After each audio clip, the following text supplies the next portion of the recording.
Well, this is Toronto Maple Leafs baseball here at Christie Pitts, Thomas West, alongside Noam Streifer. It's the Toronto Maple Leafs and Brantford Red Sox, Noam, and if you can believe it, this is the first time these two teams are playing this season. Yeah, I know. We're deep into the second half of the season already, and yet here we are. These teams haven't matched up just yet. Both are sitting pretty close to the bottom of the standings in the CBL, but we could be in for a really good matchup. So these two teams will play each other for the very first time. Let's take a look at the standings in the Canadian Baseball League right now, Noam.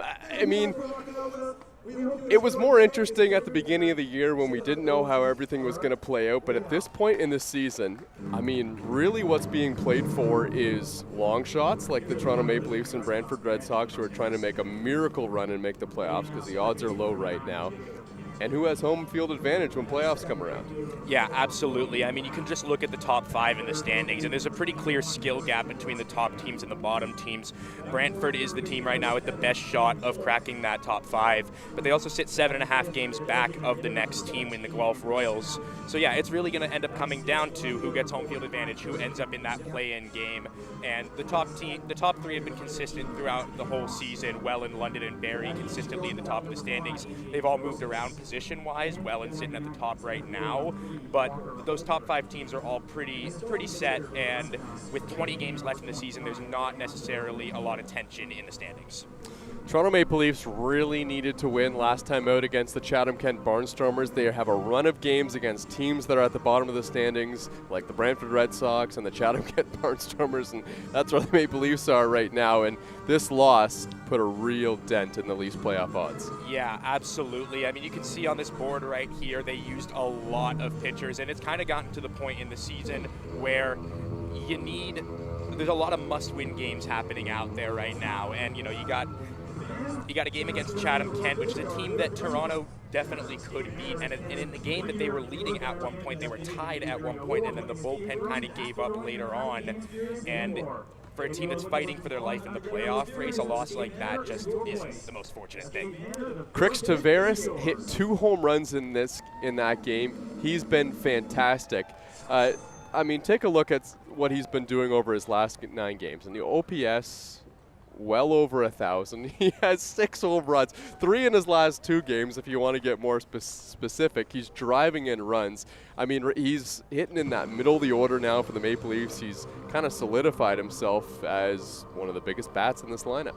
Yeah, absolutely. I mean, he's hitting in the 5 spot today, and he's just become such an unbelievably important part of this lineup. Like you said, that OPS sitting well above 1,000. If you're above 900 on the OPS, you're considered an elite hitter. And 6 home runs over his last 9 games, 4 multi-hit games during this stretch, two home runs in that unfortunate loss against Chatham-Kent, and a 6-game on-base streak where he's been hitting .381. He's solidified himself as a key part in this lineup, and he's provided protection for a lot of the guys at the top as well. Here's a look at what Crix has been doing over his last 9 games. Here's the 0-1 pitch. And Tavares hits one in the air to center field. This one is deep, and it is gone! Crix Tavares to dead center field, and the Leafs are back on top. Staring down the hole, the 2-2. That one's crushed. High and deep to right field, and that one is gone. Crix Tavares puts that one over the right field fence to make it 7-4 Leafs. 1-0 count here to Tavares. He lifts this one. Deep right field, going back at the wall, and it's gone. Crix Tavares lifts one over the right field wall, and he puts the Maple Leafs on the board. And he lifts this. Deep right field. He's done it yet again. Crix Tavares. A solo shot. And he cuts the lead down.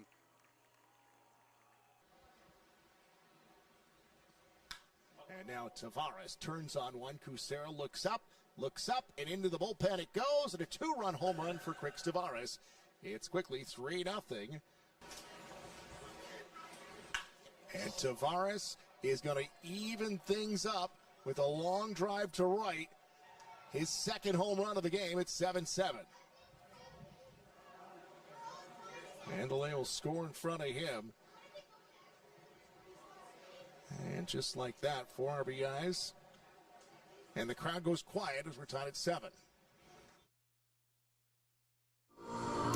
So Crix Tavares is the hot hand in the lineup right now for the Toronto Maple Leafs as we take a look at their lineup today. Brando LaRue is leading things off and playing shortstop, followed by Yasiel Puig, who's in right field batting second. Jordan Mandalay had 3 hits last game. He's the second baseman batting third. In the cleanup spot, J.J. Dutton, followed by the aforementioned Crix Tavares. Marcus Connect is getting a day at DH. And then the bottom 3 in the lineup, Spencer Ross at third base, the catcher Matt Brandt, and Ben Sidorenios is the left fielder today for the Toronto Maple Leafs, trying to pick up a victory against the Brantford Red Sox. Both teams have about 3 or 4 losses remaining before this thing is all wrapped up. Brantford coming off a loss last time out, which also took a chunk out of their playoff odds. That game was against the London Majors. Yeah, an 8-3 loss for Brantford against London, and it was just, again, like a tough performance. Like we said, both these teams are in a scenario where they need to win. Brody Black had a great performance, 3 for 4 with 2 runs scored. Christian Ortega had a hit. Tim Holk had 2. And then you can see the pitching there. Connor Irvine went 6 innings, allowing only 2 runs, striking out 7. That's a really solid performance right there. And the bullpen kind of gave it up a little bit later for Brantford. But again, you're in that kind of situation where every game is that important if you want to fight your way back into the standings. Yeah, so the Brantford Red Sox will look to pick up a win here against the Toronto Maple Leafs as we take a look at their starting lineup here tonight. Jacob Cantor is leading things off and playing second base. Then it's Brody Black, who's the right fielder. Chris Ortega, who's been crushing the ball for the last couple of seasons in the Canadian Baseball League, he's at first base. Tim Holk, another really strong bat, the third baseman in the cleanup spot. Andrew Savage, who's done some catching this year as well for the Brantford Red Sox, one of the best in that department. And then Christian Kuzemka, followed by Cassidy Watt, AJ Karasis, and Walker Hultgren, who is rounding out the lineup for the Brantford Red Sox in this one here tonight. Trying to, really just not lose games if you're these two teams coming down the stretch. And for this Brantford team, they need wins in a big way. And the offense has been a big part of when they have won games this season. Yeah, absolutely. It's been an incredibly productive offense. There's a lot of just established hitters throughout, a very long lineup, as I like to say. But yeah, there's been some struggles on the pitching, but when they've done really well, when they've won, they've outslugged the other team. Nick Veselinovic has been the best starting pitcher, you could say, for the Toronto Maple Leafs this season. He's getting the start today for Toronto. Yeah, I think he's been that go-to arm. You send him out to the mound and you know you're in for a good performance. You know you're going to be able to kind of take a little bit of pressure off of the bullpen. 4.2 ERA across 40 and 2/3 innings, 8 starts, 9 games, and you see the 4.2 ERA and you might think that's a little high, but then you got to remember you're playing at Christie Pitts, the short fences, and he's just been unbelievably consistent. He had 3 consecutive starts where he's tossed 16 innings, just 4 earned runs, and striking out 19, and 6 scoreless innings against Hamilton in his last home outing. Even if you don't make the playoffs, you still want to play well because, part of the trade deadline that, we'll talk about throughout the broadcast was acquiring players that are going to be on the team next year. It's not like you're selling guys off, and neither of these teams really sold a whole lot off when it comes to the trade deadline, but playing well is important, and this is the defense that's playing behind them today. Yeah, absolutely. As always, you got Yasiel Puig in right field, J.J. Dutton with his great glove in center field, Ben Sidorenios in the left field part of the field, Spencer Ross at third, Brando LaRue at short, Jordan Mandalay, great duo up the middle, Crix Tavares playing first base, and Matt Brandt, as always, behind the dish. And this is a good defense. I love watching that middle infield duo of LaRue and Mandalay. They have a lot of chemistry up there. We're going to break now for the national anthems. We'll have first pitch on the other side, and we'll talk a little bit about some of the new additions from the Toronto Maple Leafs as well.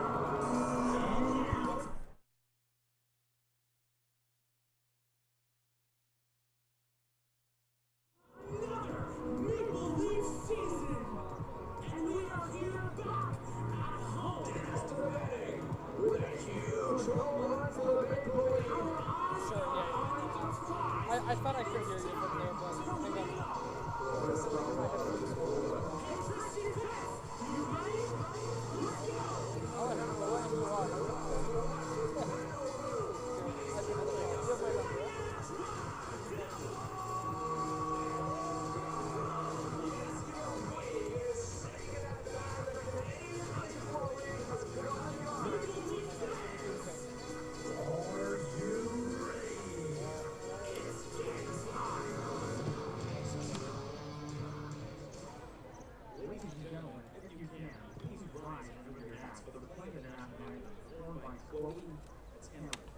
Okay. Pass over. Yes, I can hear you. Perfect. Thank you. Yes. I'm just gonna mute myself up.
Okay, some of the trades, some of the acquisitions by the Toronto Maple Leafs. Yolki Pena was an addition for the Hamilton Cardinals.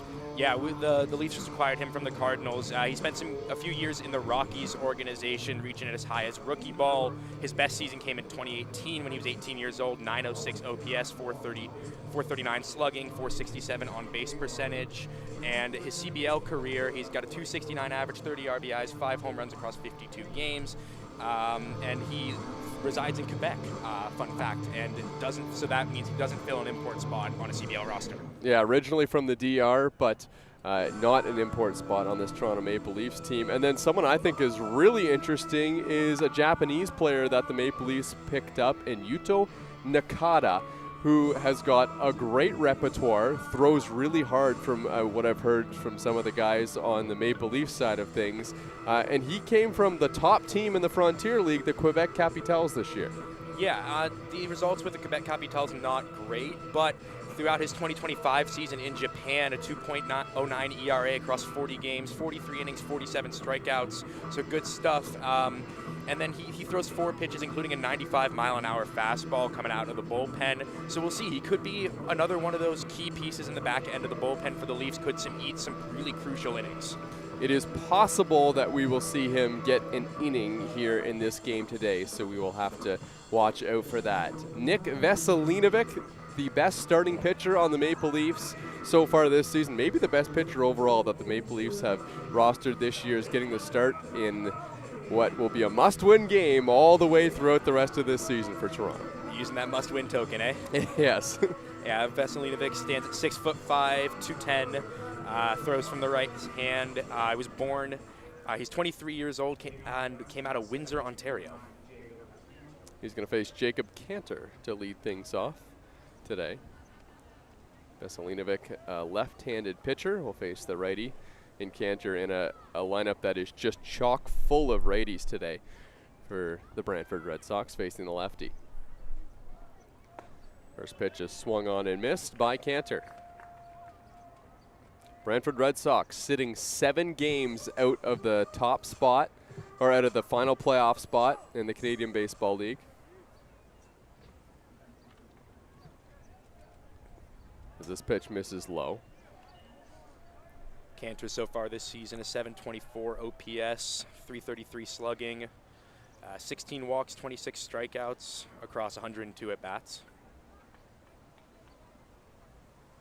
Here's the 1-1 pitch.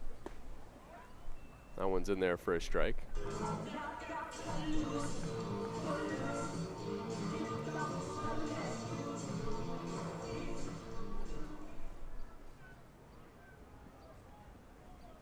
Here's the 1-2, fouled off.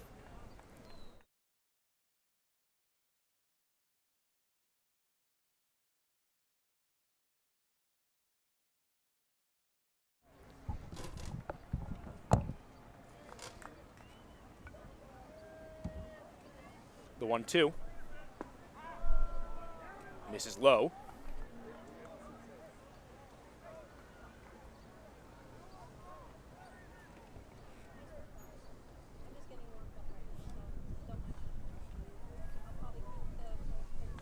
Another 1-2 fouled back.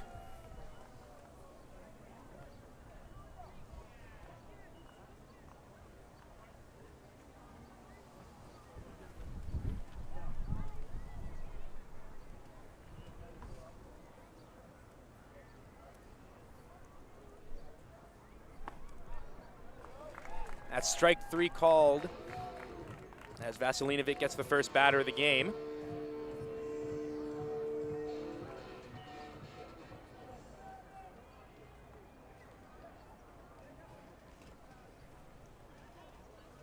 That'll bring up Brody Black,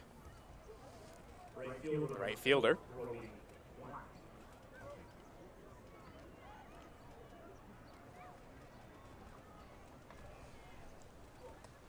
First pitch misses high. Brody Black, 862 OPS on the season, a 460 slugging. Across 122 plate appearances, 5 home runs. The 1-0. Swung on and missed.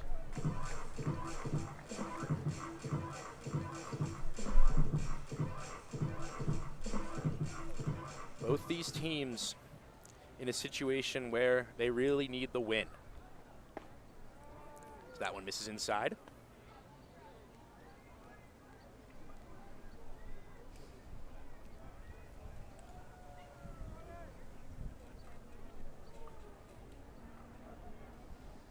The 2-1 foul back off the chest of Brant behind the plate.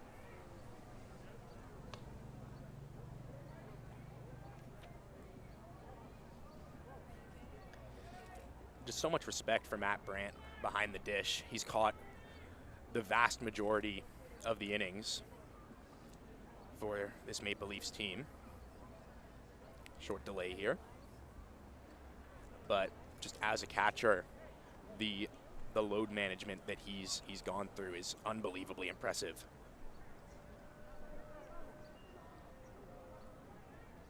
The 2-2. This one's chopped foul.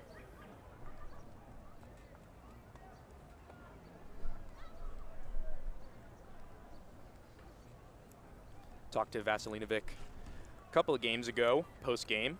A little fun fact, he and Matt Brant live together. They're roommates. Just an incredible bond between this battery mate here. And it shows on the field. The communication's unbelievable. 2-2, misses high.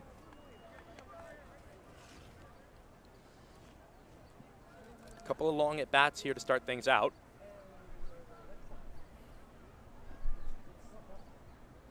Full pitch. Swung on and missed for strike 3. Vasilinovic starts it off with 2 strikeouts in a row as he'll set down Brody Black.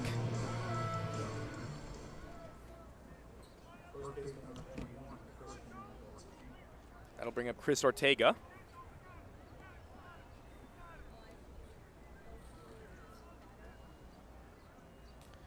Right-hander, 26 years old, born in Miami, Florida. 982 OPS on the season, 607 slugging. First pitch misses in.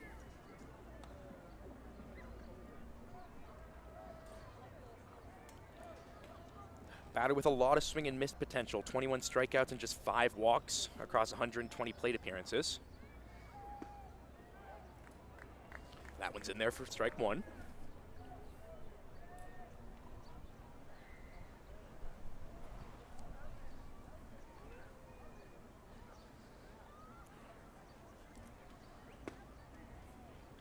Strike 2 called on the inner part of the plate.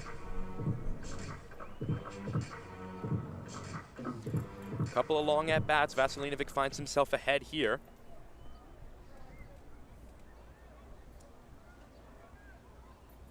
The 1-2. A little half swing there by Ortega, but it'll go foul. Tried to pull it back, but able to get some wood on it. And we'll do it again.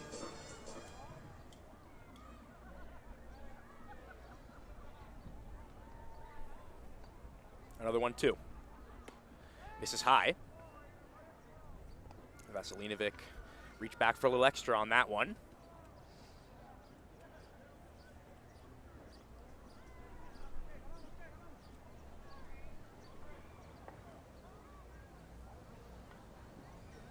That's swung on and missed for strike 3. Ortega goes down swinging and Vasilinovic strikes out the side. It'll be LaRue, Puig, and Mandalay due up when we come back.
Welcome back to Dominico Field. Brando LaRue, Yasiel Puig, Jordan Mandalay due up against Leonardo Mejia, 25-year-old. 10.32 ERA on the season, 2-2 record across 22 innings pitched.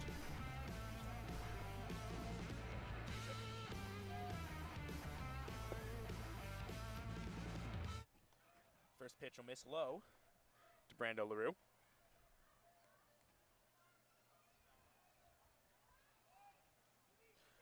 LaRue, a 982 OPS on the season across 92 plate appearances.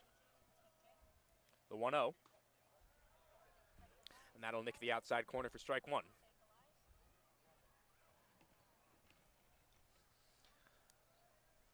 LaRue and Puig have consistently been that top of the order duo, two of the most productive hitters on the team.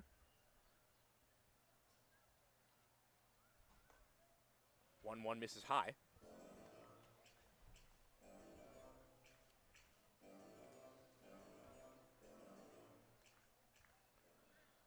LaRue, prototypical leadoff hitter, 402 on base percentage so far this season. Kind of guy who sets the table. 2-1. Oh, and that's hit him. The off speed just ran inside there on LaRue. Hit him in the back. And he'll take his base.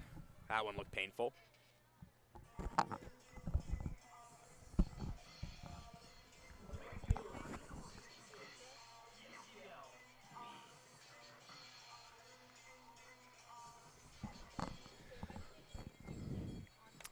So that'll bring Yasiel Puig to the dish, trying to add to his big home run total that he's amassed this season. 11 on the year. Certainly has the ability to be leading in that category and many more by the time this season's over. Yeah, just an unbelievably strong hitter.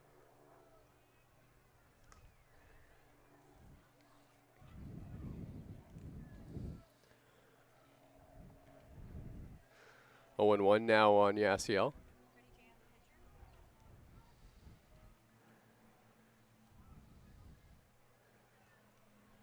Here's the 0-1 pitch to Puig.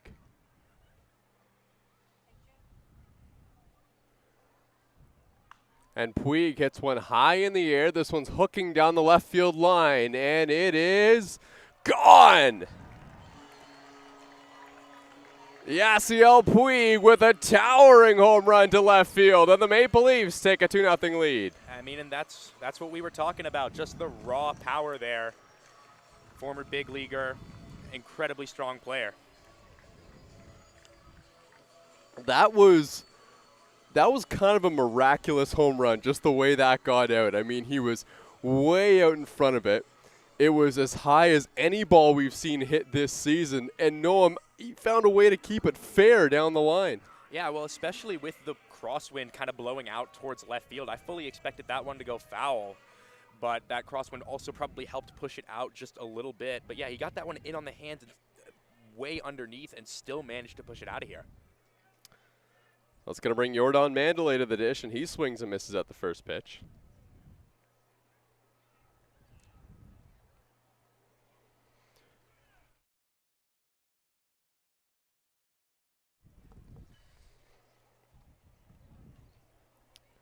Here's the 0-1 from Mejia. That one just missed. Jordan Mandalay, a 952 OPS on the season. Acquired from the Kitchener Panthers at the beginning of the season. 40 years old and still kicking it, playing incredible defense at second base. Here's the 1-1 pitch. That one misses low.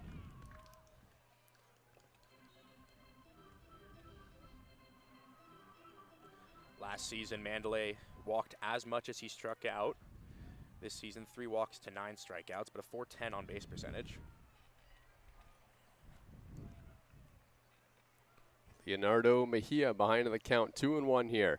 And Mandalay serves this one into the outfield. This ball is carrying, and it is off the top of the wall. Mandalay is digging for 2. There could be a play. Here's the throw, not in time, as Mandalay glides into second base with a double. Nice job by Mandalay. Took the outside pitch there and kind of just took it where it lied. Got good wood on it, and managed to drive it to the opposite field. And that's exactly what you want to do with a hard pitch on the outside part of the plate. Yeah, he hit that one hard off the wall. Brody Black saw that bounce past him and just started rolling towards the infield, and he was chasing it for a while, and Mandalay picked up on it and was able to turn that into a double. Here's J.J. Dutton, runner in scoring position now. First pitch tips off the glove of Cassidy Watt, who's doing the catching today. Tim Holk is at third base, A.J. Karasis at shortstop, Jacob Cantor at second, Christian Ortega at first. Here's the 1-0 pitch to Dutton.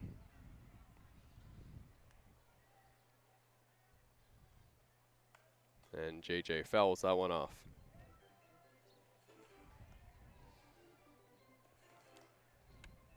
Dutton, a player with a really great glove, but he can also swing it. 738 OPS on the season, 369 on base percentage.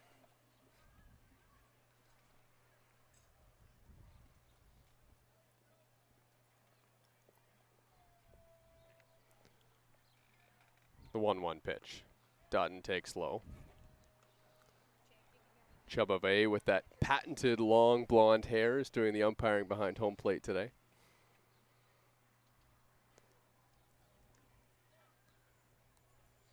Here's the 2-1 pitch to JJ.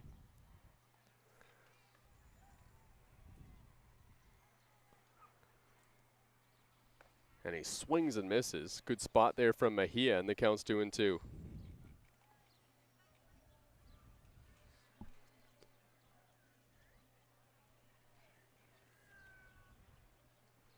Kuzemka, Holtgren, and Black are the outfielders from left to right for the Brantford Red Sox today. Mandalay at second base. Here's the 2-2 pitch to Dutton. Mandalay's on the move. It's in the dirt, and he's going to take third base.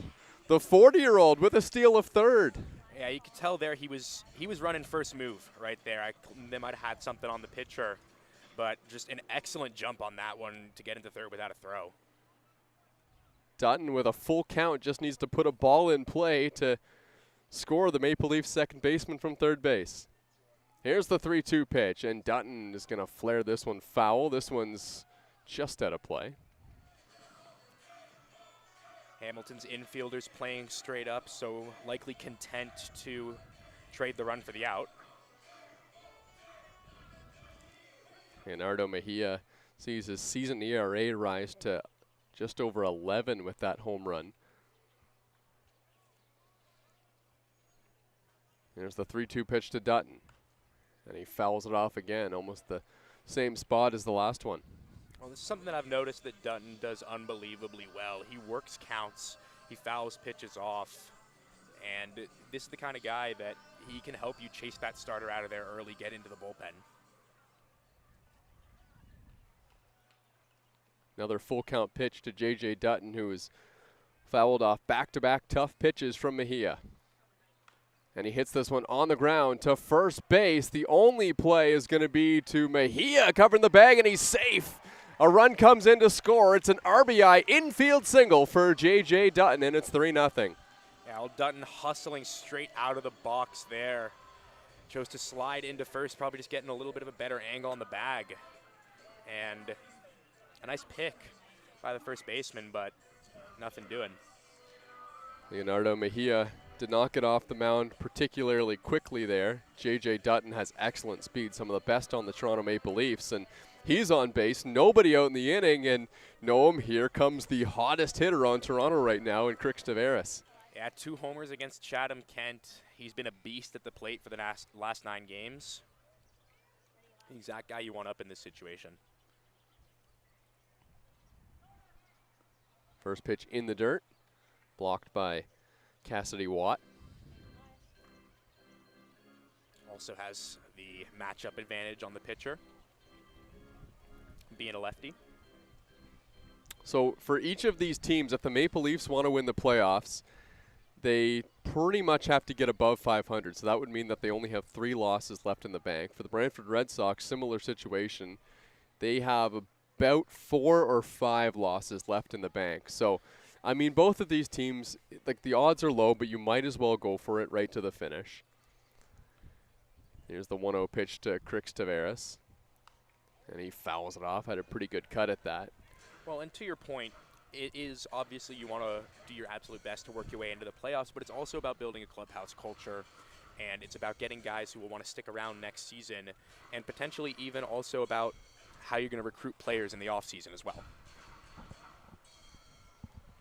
Maple Leafs already recruited a couple of players that, if they like them, they can have them back next season in Nakata and Pena.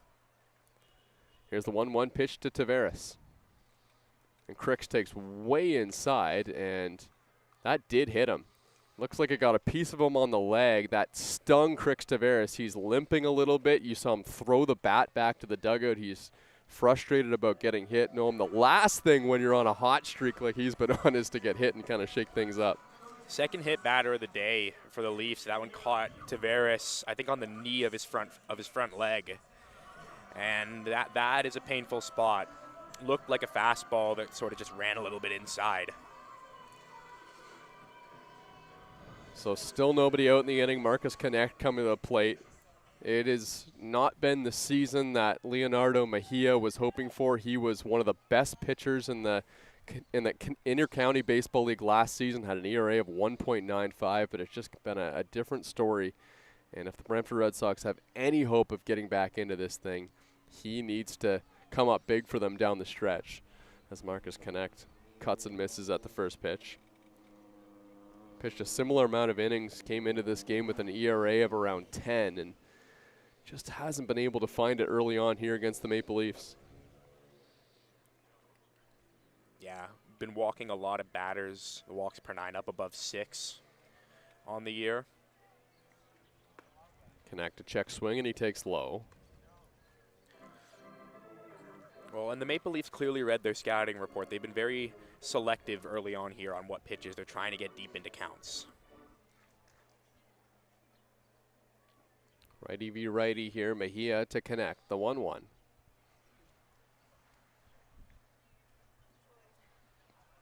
And the runners are on the move, and Mejia hasn't thrown the ball yet. Now they're in a rundown, throwback to second base, and J.J. Dutton is hosed. And that's the first out of the ball game for the Brantford Red Sox. A little correction there for Mejia.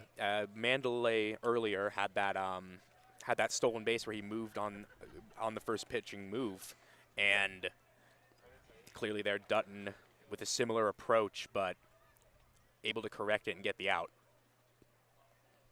Yeah, for the Maple Leafs, though, early on, I mean, that's a gift for Mejia. They have him on the ropes right now, and they've just given him an out, and now the double plays in order to try and get him out of the inning.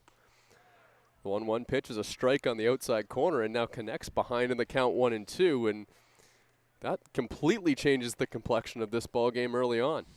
Yeah, a full leverage shift in just 2 plays. Marcus Connect trying to keep it going against a struggling pitcher. The 1-2 pitch. And Connect serves this ball into the outfield. This one's down and it's going to roll all the way to the wall. Connect is going to have himself a double. Crix Tavares is getting the stop sign at third base. And the Maple Leafs keep the line going against Brantford. Marcus Connect with a sharply hit double. And just another really great swing. Takes the fastball again on the outer half and just hits the ball where it lies. Didn't try and do too much, and when you got a pitcher throwing hard like that, a lot of the time you just need to get wood on it. You don't need to swing too hard, and he ends up with an extra base hit. So it's going to bring Spencer Ross to the plate, trying to drive in a couple of runs. First, a mound visit here from both first baseman Ortega and Cassidy Watt, the catcher. Oh, something looming over that play. Had Dutton not gotten thrown out at second, that would have been an additional run for the Leafs on the extra base hit.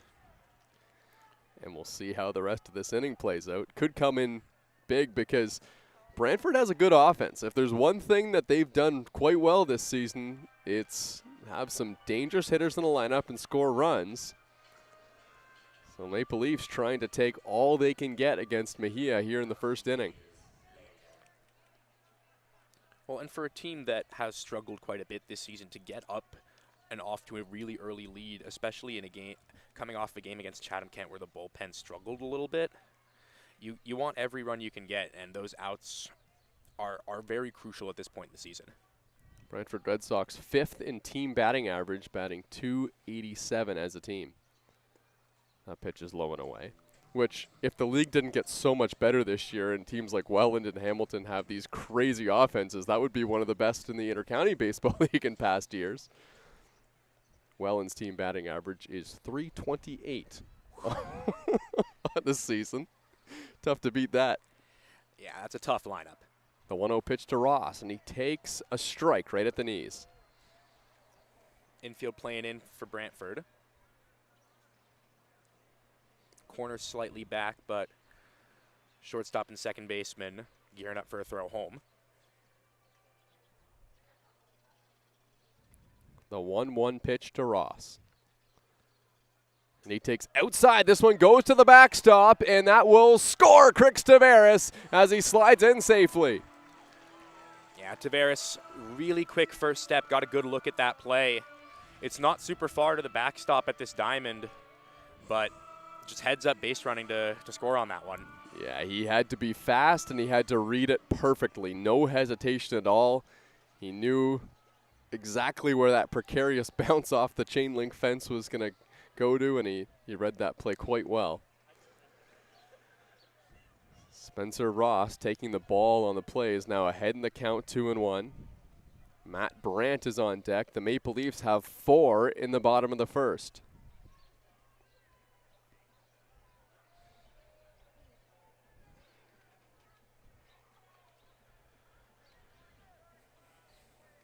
Here's the 2-1 pitch. Strike on the outside corner. Right on the corner from Mejia. The Brantford Red Sox have not played in 4 days, so they should be rested, and we already see a little bit of activity in the bullpen.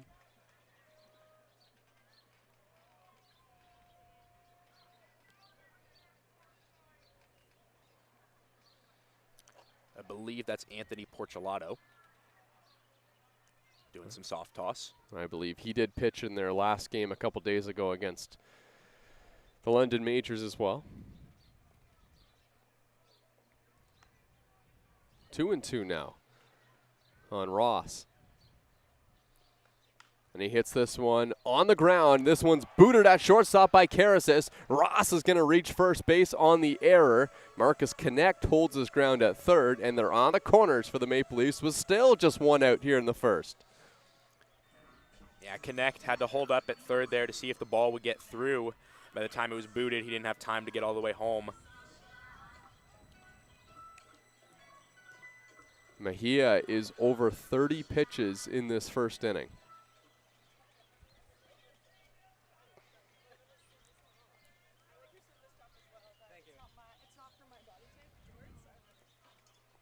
Matt Brandt hits this ball on the ground, and this one's going to get through the infield. The Leafs score another run. Matt Brandt with an RBI single on a play that maybe could have been made on the infield for Brantford, and it's 5-0. Yeah, absolutely. Hoke had a play on that one. It just got underneath his glove. Momentum was bringing him towards second base as well, so there was potential for a double play on that one. So this is a tough infield here at Christie Pitts. You can't blame anyone for having trouble with ground balls because you get some wild hops that you usually cannot expect, but it's so hard for Brantford. This is their first time playing here this season, and you almost wonder if there's a little bit of a learning experience for some of the guys that haven't played a whole lot here to kind of read some of those hops. Yeah, well, if you've ever taken ground balls on this infield, you'll notice specifically on the lip of the grass is where it's the toughest. This one goes to the backstop. Mejia, a wild pitch. Here's a throw down to second base. That one's into the outfield. This is going to plate Spencer Ross. The Brantford Red Sox just throwing it around on the infield, and it's 6-0 Toronto.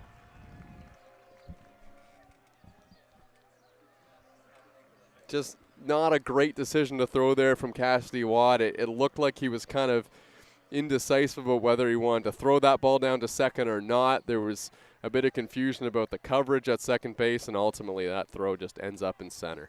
Yeah, and even if they had done everything right on that play, it's unlikely they would have had time. This ball's hit in the air to center field. This should be deep enough to score the run. Ben Sidorenios with a sacrifice fly, and the Leafs lead 7-0. And they've batted around. Well, this is turning out to be quite the advantage for the Maple Leafs. Still 2 outs in the first inning. 9 batters in. The Maple Leafs have scored 7 runs. Well, and they've done so by capitalizing on some tough defense, but they've also had a number of extra base hits. Tavares Connect both doubled, and Puig with a home run. They also gave the Brantford Red Sox an out. J.J. Dutton was picked off. True. Great start to the game for the Maple Leafs. Not so much on the side of Brantford. Here's the 1-0 to Brando LaRue. That pitch is low and inside. We have seen some lopsided scores. We're not getting ahead of ourselves. We are very much an acknowledgement that this game is not over. It's way too early, and Brantford has a good enough offense that they could come back in this game. But Nick Veselinovic on the mound now has a ton of runs support for the Maple Leafs. He hasn't been the kind of guy to give up a ton of runs on the mound. He's been solid throughout the season. It's a good spot for Toronto. We've seen some lopsided scores in the past. We saw the Welland Jackfish last week put up 30 runs on Kitchener. Here's the 2-1 to Brando LaRue. And this one's popped up foul over the first base dugout. I don't know if you saw the social media team, Mark Pear was calling that game. Mm-hmm. He was going through it. That was a long one. Yes, I did see that. I listened to the podcast as well, the CBL Changeup. There were some good points there about kind of the skill gap between the top teams and the bottom teams this year, as this one's fouled off. And the trade deadline doesn't make that any better because the teams at the bottom either sell or just don't add as much. And there are some signings at the top of the league that are some big name players. You know, teams like Brantford and Toronto, they kind of added supplemental pieces, kind of guys you just kind of want to have on the team. There's the rich got richer in the Canadian Baseball League this year, that's for sure. Here's the 2-2 to Brando LaRue, way outside.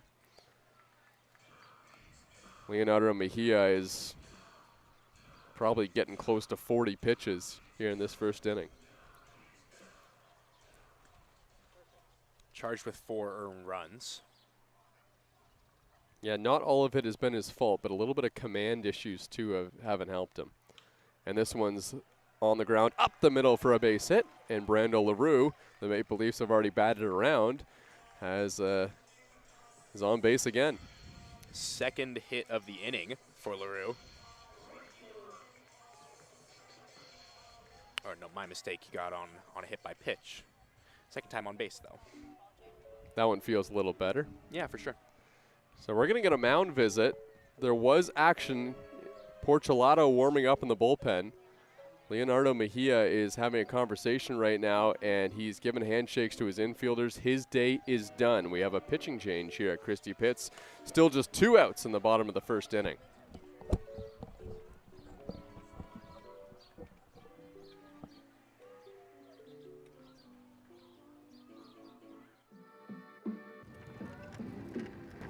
What I look for in a Rawlings is a combination of things. Something that will kind of maintain for a long period of time. I've had a lot of success with Rawlings over the years. What I like about my Rawlings glove is the feel. The feel is everything. It's good to get that feel in your hands, and when you have a Rowling, it's more easy to catch. Weight goes a long way, and I feel like Rawlings does a really good job of getting you top of the line leather. As far as the leather, I usually stick to Pro Preferred. I've actually always used Pro Preferred. I loved it from the start, so I'm kind of a guy, if I like something, I usually don't change it. So since the first day I signed with Rawlings, I've been using Pro Preferred. What I like about my Rawlings glove is it's always felt the same. It never falls apart. It feels good every single day I put it on my hand, and it's a mark of a pro.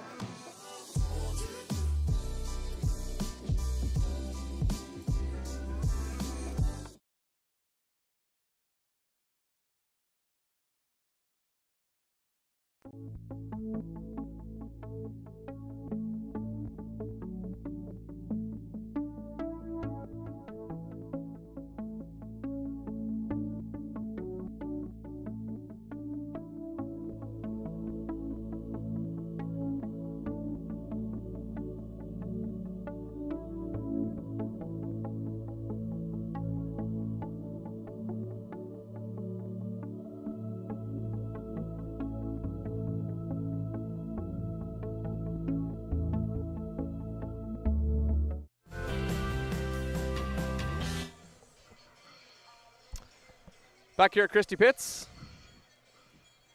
it's Yasiel Puig leading things off. He homered in this inning. A 2-run shot to give the Maple Leafs the lead, and since then, the team has just kept on rolling. Anthony Porcelato with a first pitch at the knees for strike one. Comes into this outing with an ERA of 7.45 on the year. Was acquired from the Welland Jackfish in the offseason. Here's the 0-1 pitch to Yasiel. And Puig takes low. Some command issues for Porcelato. The walks per 9 up over 11. He's walked more batters than he struck out. If you walk Yasiel Puig, though, that one doesn't count. It's the rest of the batters that you have to worry about. Here's the 1-1 pitch. And Puig takes low. Oh, he thought about it. If Yasiel Puig gets a strike here, he's going to try and hit his second home run in the inning.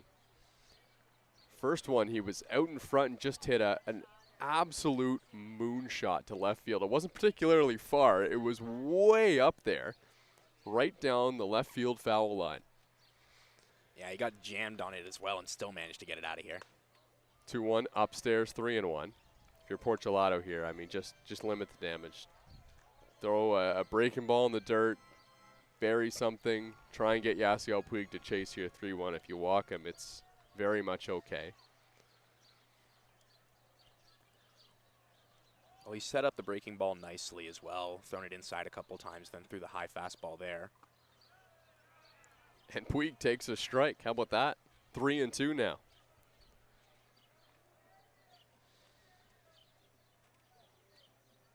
Just cannot throw a fastball in the zone here to Yasiel Puig in this situation. 7-0, still early.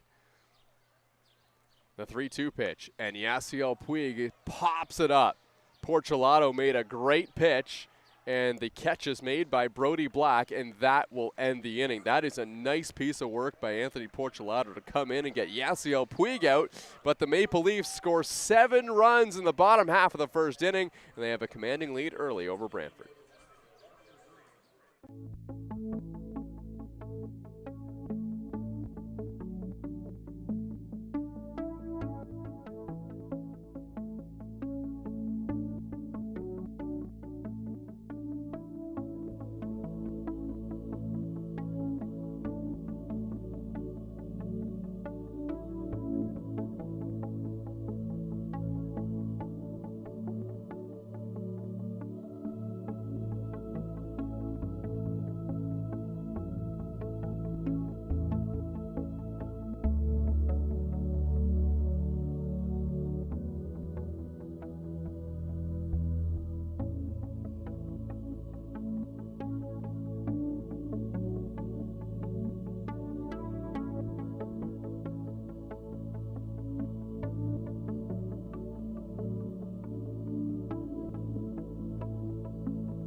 Tim Holk is going to lead things off. He's the third baseman today.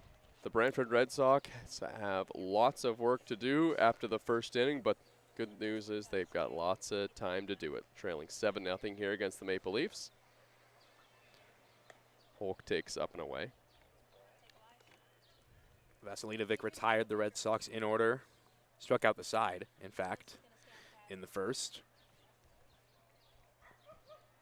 That was a while ago, though, the 1-0 pitch. That one just misses low to Holk. Tim Holk had a couple of hits last time out against the London Majors, part of that 8-3 loss. Hails out of Nanaimo, BC. The 2-0 pitch, and Tim Holk hits this ball pretty well. This one's high and off the top of the wall. Holk is going to make the turn and go to second base, and he has himself a sliding double to lead off the top of the second inning.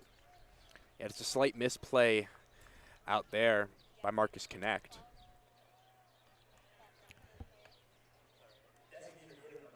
Yeah, a little bit. I mean, just off the top of the glove. Could have had a play at second. The ball was struck pretty well there by Holk.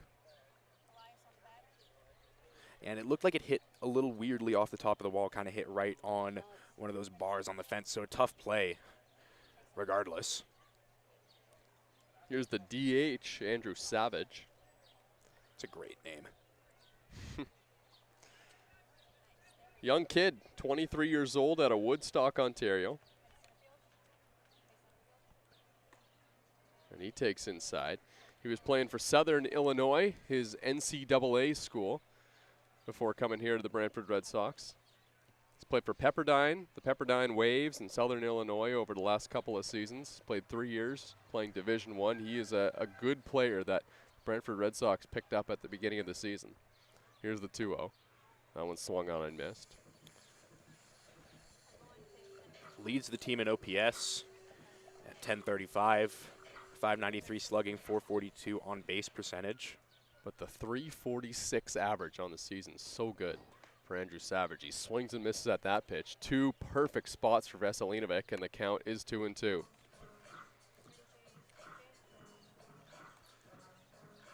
Should say he was a Brantford Red Sox last year as well, but this has been his best year by far of the 2 seasons that he's played. Just gets a piece of that pitch from Veselinovic and fouls it off, and Veselinovic has a big smile on his face on the mound. Yeah, I think Veselinovic crossed him up there. He was a little early on the swing, expecting the fastball, kind of came inside with the with the off speed, and he just managed to sit back long enough to get the bat on it. So where does he go here on the 2-2? Upstairs, missed high, full count.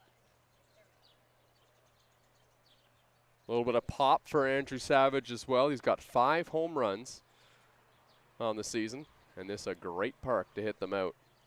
Full count pitch from Veselinovic. Upstairs, ball 4, missed twice with the fastball, and there's 2 on here for Brantford in the second. That'll be Savage's 7th walk of the season. I think Veselinovic was kind of playing the swing and miss game there. Savage doesn't necessarily have the best ratio of walks to strikeouts, so took his chances on a couple of pitches outside the zone. So here's Kuzemka. Matt Brandt just went out to the mound, as well as Crix Tavares, to talk with their pitcher, and I almost wonder if Matt Brandt might just say there, hey, look, if we give up a couple runs, it's okay. We're leading 7-0. Our offense is really cooking right now. We're into the bullpen early. Just throw strikes. Well, a lead like this affects the psychology of the pitcher so much. When you're pitching comfortably with a lead, you don't have to worry about executing perfectly, and a lot of the time you can get in your own head in a scenario like that. This one's fisted into the outfield, and that one's going to drop for a base hit. Kuzemka with a single, and the bases are loaded as the Red Sox go station to station. Nobody out here in the second inning. And now it's Cassidy Watt, the catcher, trying to make this thing a ball game here early on. Yeah, Kuzemka got jammed on that one, just managed to fist it into center field.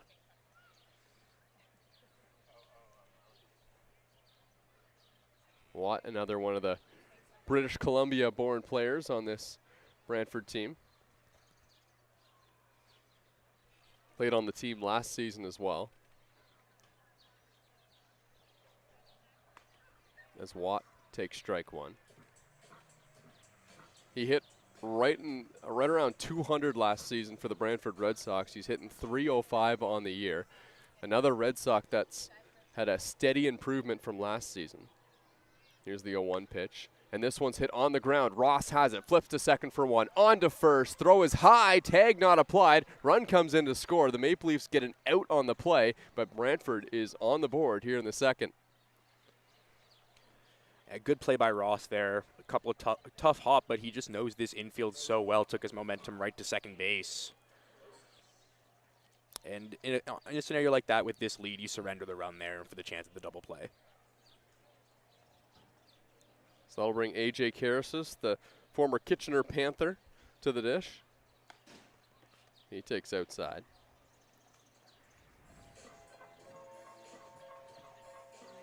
Played 5 seasons with Kitchener before coming here to the Brantford Red Sox this year. Sitting .208 on the season. Has driven in 6 runs on the year and is limited 25 plate appearances.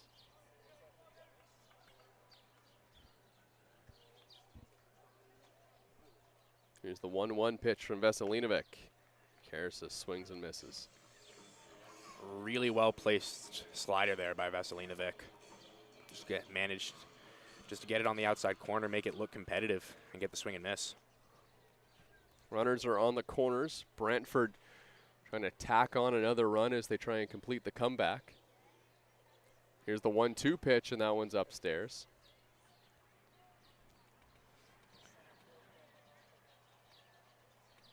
Brandt liked the location on that one. You could see a little nod there just above the zone, but still a well-executed pitch. Now this one's fouled off to the left.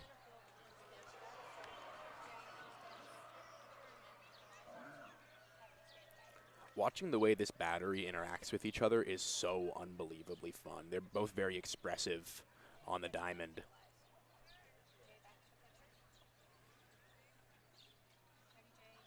Here's the 2-2 runner on the move. This one's popped up on the infield, and it's going to hook back out of play.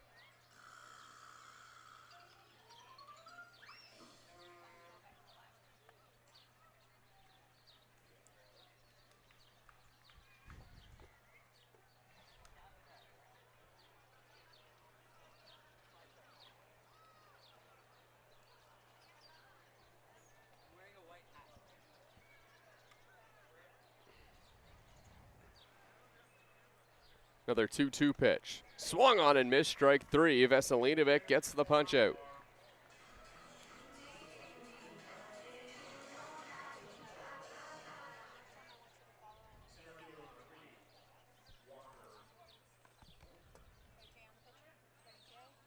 Walker Holmgren comes to the dish. In his 19th game with the Brantford Red Sox, hitting .218 on the season. He's the number 9 hitter today. Veselinovic with a crisp fastball just above the zone for ball 1. 2 outs in the inning, and he can really limit what looked like it could have been a dangerous inning for Brantford. Here's the 1-0 pitch. Swung on and missed. Holmgren batting .218 on the season, .238 on base percentage, .321 slugging. Across 80 plate appearances. Here's the 1-1. Swung on and missed 1 and 2.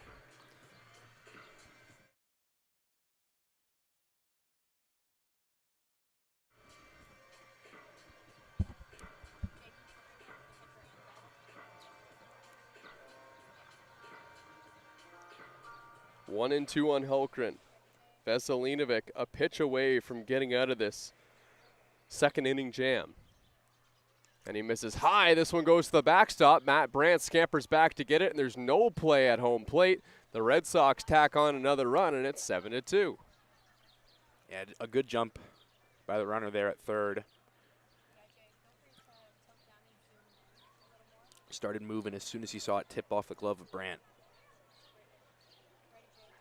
Or the bat. No, the glove. My mistake. Veselinovic still having to bear down and get the number 9 hitter. The 2-2 pitch. And it's lifted down the left field line as this one hooks out of play. Holmgren did a good job just to get a piece and fight that one off. Looked like a bit of a late swing decision, realizing that breaking ball was going to hook into the zone.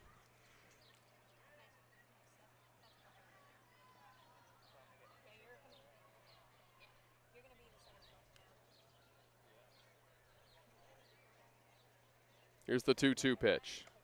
Up high. Holmgren lays off. Veselinovic sees the pitch count start to rise here in the second inning.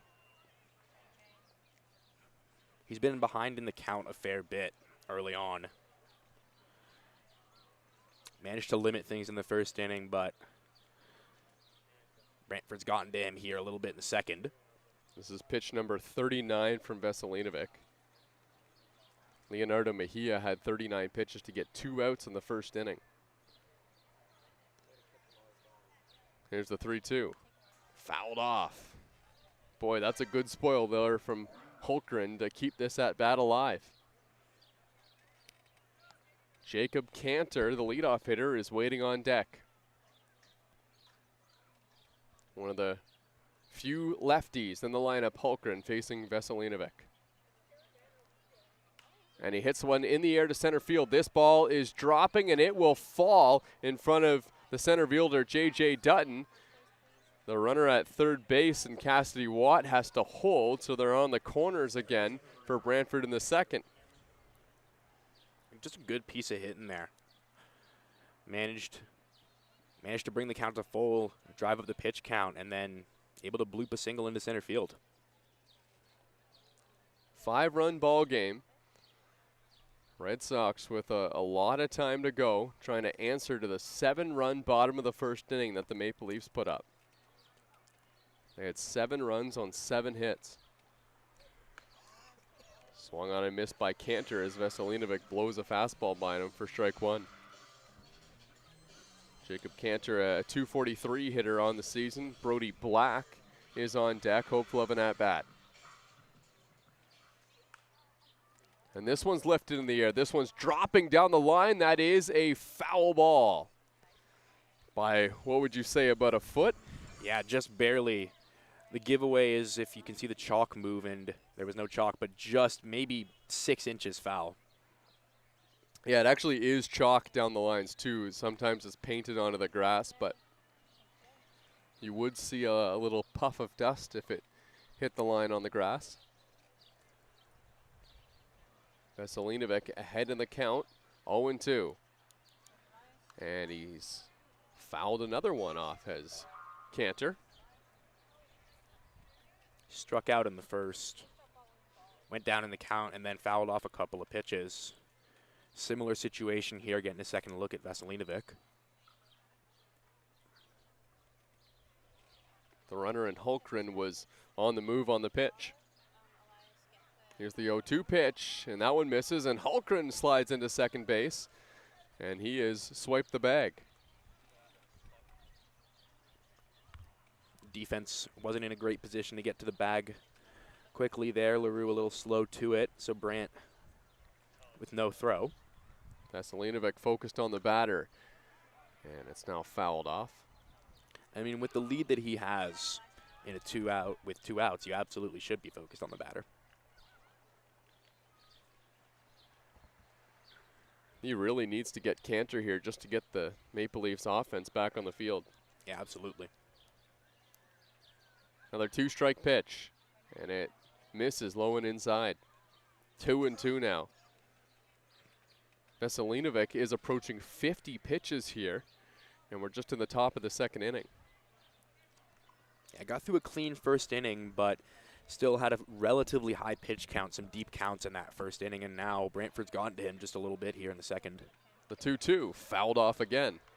And if you can believe it, we're in the top of the second inning. We've almost seen 100 pitches combined between the two teams. Well, and we're approaching 8:30. This game started at 7:35-ish. Yeah, it's been an hour to get through an inning and a third. Maybe here, the 2-2 from Veselinovic, and it is inside. Another full count.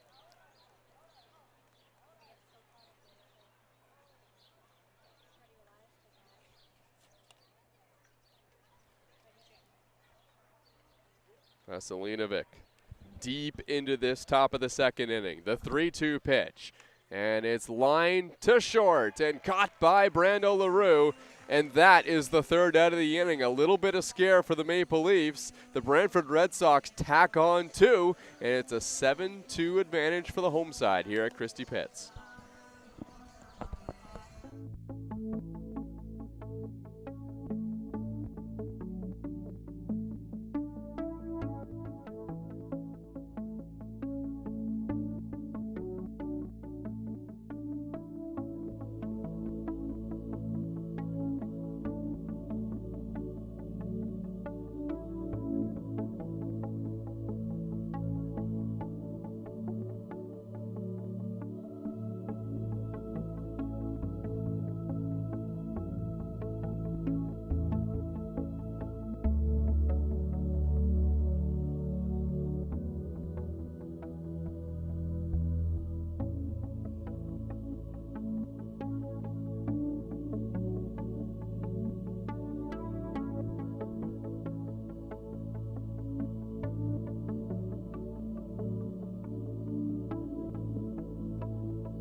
Back here at Dominico Field,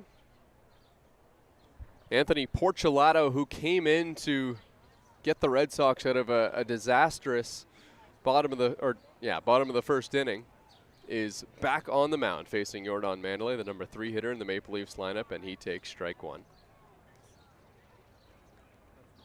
It wasn't a good first inning for Brantford, but boy, it made it look a lot better when they came back and responded with a couple of runs of their own and made the Maple Leafs starting pitcher Veselinovic throw a ton of pitches.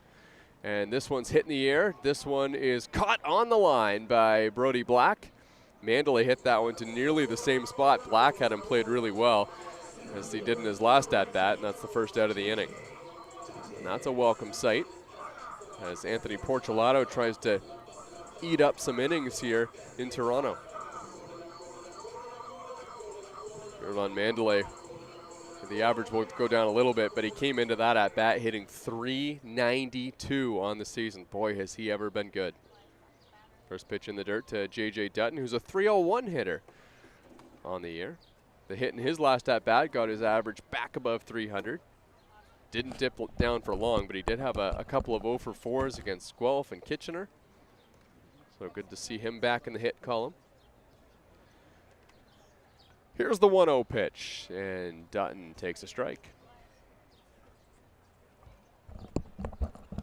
J.J. Dutton, one of the Maple Leafs All-Stars this year in Chatham-Kent.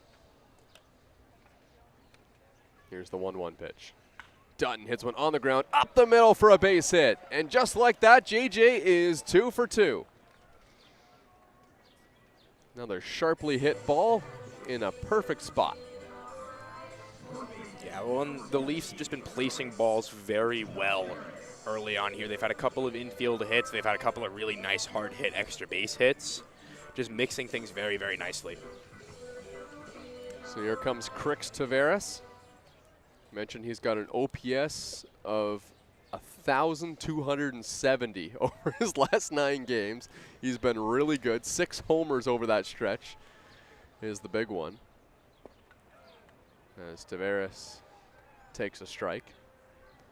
Crix had a couple of home runs against the Chatham-Kent Barnstormers, but it wasn't enough. He tied the game 7-7, but the Maple Leafs, who had a 4-0 lead early on, just weren't able to coax that one to the finish line. Here's the 0-1 pitch. Strike, another perfect pitch down and in on Crix Tavares, and he's behind in the count 0-2. Tavares, even down in the count, just looks calm and collected at the plate. I think that's a big part of the reason why he's been on this streak lately. He just looks comfortable. He's seen a lot of this pitching now. The 0-2 from Porcelato. Oh, he tried to go to the exact same spot, but that one was just a little further inside. How about the command from Anthony Porcelato on these first 3 pitches of the at-bat? Yeah, he's been hitting his spots real well. Watt tried to pull that one up just slightly on the frame there, but wasn't able to convince the umpire. And that one's over the head of Crix Tavares, and I mean by 3 feet over his head. It goes right to the backstop, and that's going to allow J.J. Dutton to advance to second base. Did I jinx that with the command comment? You might have. The announcer's curse. That one just slipped out of his hand. That didn't have anything to do with the command, but that's just not a good feeling as a pitcher when the ball comes out like that. But it does happen from time to time. Looked like he was trying to reach back for a little extra, just didn't get the great release point. 2-2. He's right back around the strike zone as he misses just outside.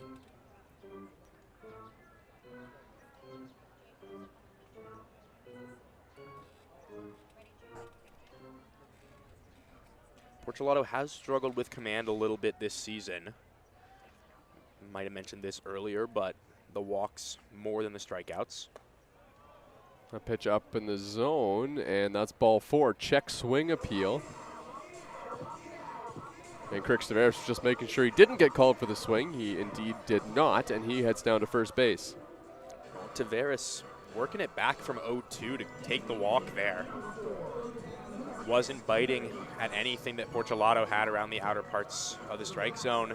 Just great discipline, looking very comfortable at the dish. The longest outing that Anthony Porcelato has had this season came back on June 5th when a couple of frames against the Barrie Bay Cats ended up facing 10 batters. Most batters he's faced was 15 against his former team in the Welland Jackfish in his first appearance of the season. That came in a 1-inning outing, and that one hit Marcus Connect. And the command is starting to go a little bit here for Porcelato. We had a pitch go over the head of Crix Tavares. That one hits Connect. There's no way there's any kind of intent with either of those. But the bases are loaded again for the Maple Leafs as they look to add on again.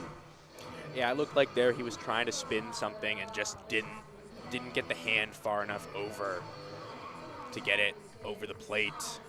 No intention behind it, but it is the third batter hit today. Yeah, the first one was Brando LaRue, hit by Mejia. First batter of the game. Right, and that got us started here at Christie Pitts, and it's been a run-scoring affair ever since. Toronto with 7 in the bottom of the first, Brantford with 2 in the top of the second, and Toronto looking to add on again here just in the second inning. Here's the 0-1 pitch. Ross takes a strike. 0-2, Porcelato right back to the pinpoint command to get ahead in the count. Ross had that little dribbler that Carosis wasn't able to field back in the first. Eventually came around to score.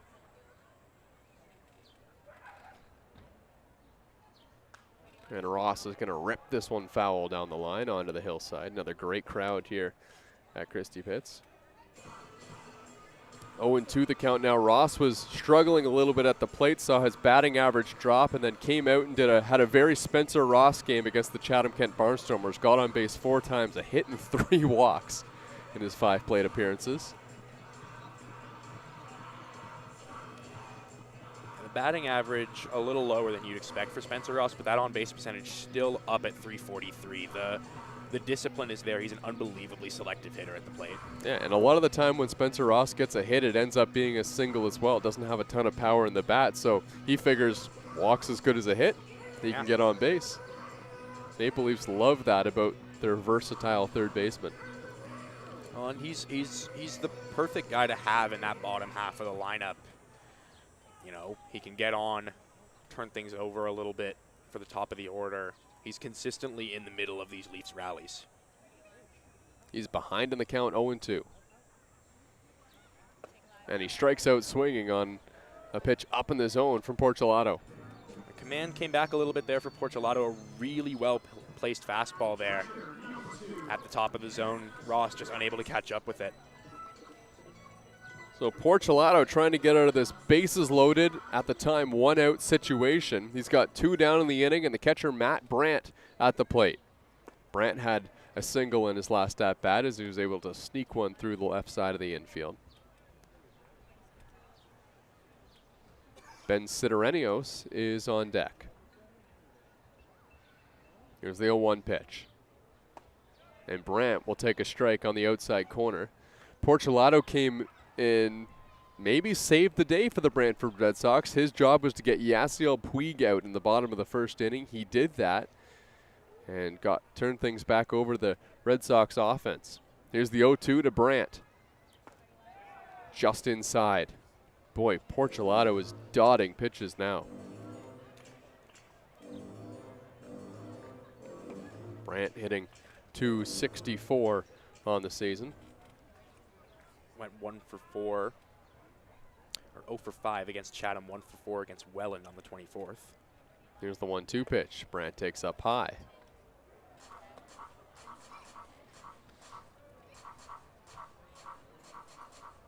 Matt Brant hails out of Queensville, Ontario. Spent some time with the Point Park Pioneers when they were in the NAIA and the NCAA's Division II before coming here to the Maple Leafs. Played a couple of games last year as well. Here's the 2-2. Upstairs again, full count. Good at bat being worked here by Matt Brant. Porcelato's gone to that upstairs fastball quite a bit when he's ahead in the count. And don't forget, Matt Brant has a couple of home runs on the season too. It's been a little while, but he's got a little bit of power in that bat. 2 outs in the inning. 3-2 pitch from Porcelato. Runners on the move. And it's ball 4. Matt Brant with a stone cold take draws the walk. And the Leafs have 8. And just a really well done at bat by Matt Brant there. Again, went down in the count. Porcelato's had some command issues and was just able to work his way back. And that is what you want from the bottom of the order. Now they've, Sidorenios here can hopefully turn things over to the top of the order, but Ross and Brant back-to-back walks. Sidorenios takes strike one. I mean, this is the first time we're getting to see Brantford here, so we're kind of getting our first look this season at a lot of these Brantford Red Sox players. Porcelato looks like he's got a lot of raw talent out there on the mound for the Red Sox. Sidorenios swings and misses. Like he's got some really good stuff. It seems like he's very close to just kind of honing it in and being a really good pitcher in this league. Well, and he's absolutely shown flashes tonight. Some of these pitches have been unbelievably well placed. And if he can get to that a little bit more consistently, the stuff is incredible. 0-2 pitch, just outside. And the Maple Leaf batter's just refusing to swing at pitches outside the strike zone. He had a bit of a wry smile on his face, thinking, how did you not swing at that, Ben Sidorenios? So he goes to the 1-2 pitch. And Sidorenios hits one back up the middle, off the glove of the second baseman, and there's no play at second. Cantor, I should say, the second baseman. Run comes in to score, and it's 9-2. Yeah, that one just hit off the glove of Cantor there. A tough play. That ball was hit really hard.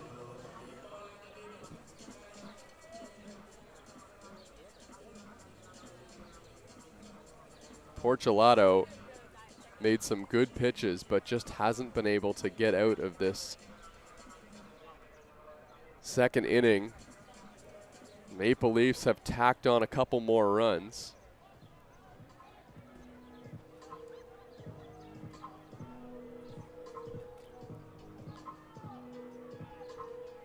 Some movement starting in the Brantford bullpen. A couple of guys stretching a little bit.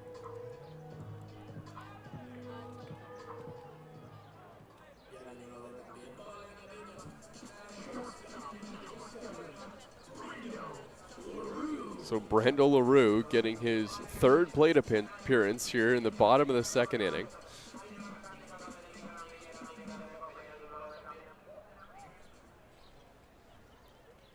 Pretty sure that was Terry Smith who just came out to do the mound visit there with Porcelato, the Red Sox president and owner.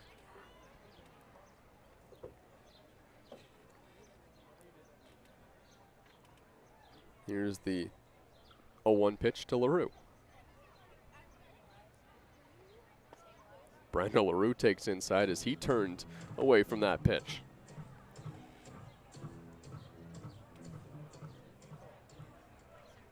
Brandel LaRue is 1 for 1 and he was hit by a pitch. And now he takes inside again. Brando has just seen that batting average climb, and it's up to 329 with his 1 for 1 evening. Yeah, on-base percentage above 400 as well.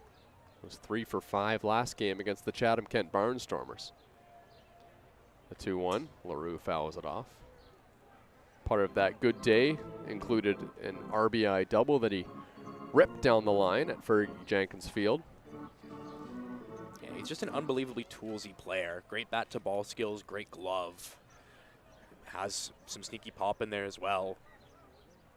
Quick, just the kind of guy who can really do anything on the diamond. Yeah, 5 home runs. 3 of them have been here at Christie Pitts, so he has proved that he can hit them in other parks as well. The 2-2 pitch, Tapper, back to the mound, off the glove of Porcelato, and it looks like it hit the batter LaRue before any of that mattered. Yeah, it looked like it hit off the front foot of LaRue. So he'll take a second. Maple Leafs would have loved that to be a little infield tapper because that was going to be a tough play, but it didn't matter. Brandel LaRue was kind of wincing as he came out of the box right away. No way to play that one off.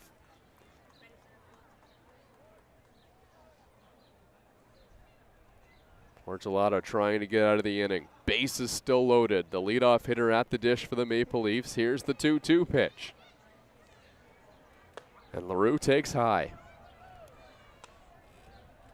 And the Maple Leafs just taking close pitch after close pitch here in this bottom of the second inning. Porcelato. The pitch count's getting up there. He's had a lot of deep counts. Big 3-2 pitch. LaRue fouls it off. If you're Porcelato here, you got to throw a strike, and Brando LaRue knows it. He has got to just groove him a fastball, whatever pitch you can locate. Yasiel Puig is on deck, and if he comes to the dish, I mean, he could really just put this game completely out of reach.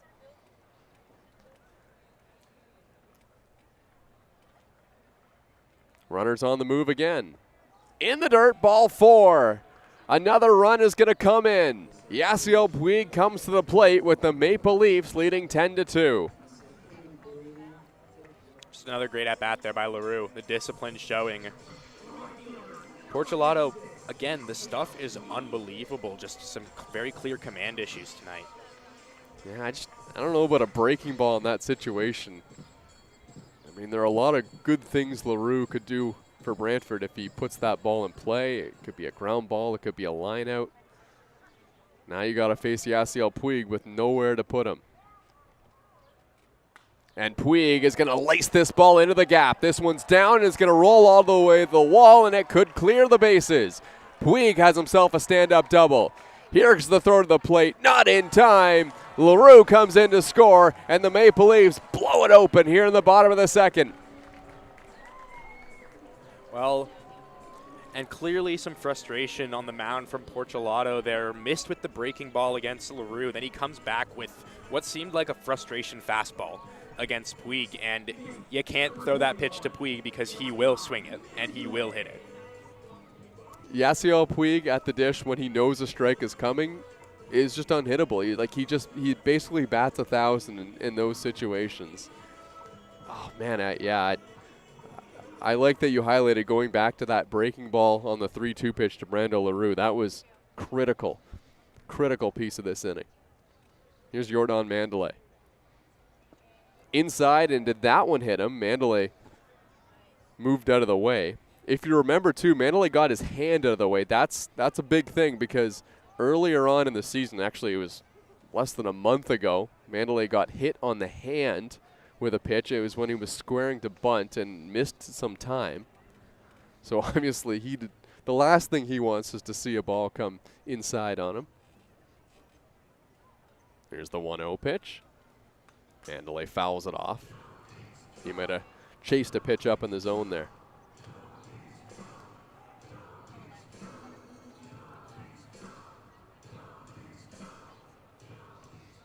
Mandalay led off the inning. So once again, for the second time in 2 innings, the Leafs have batted around. In that game where the Brantford Red Sox, or Brantford Red Sox, the Welland Jackfish put up 30 runs, I don't think they had this many runs through the first 2 innings. So it could be a storyline to watch here early on.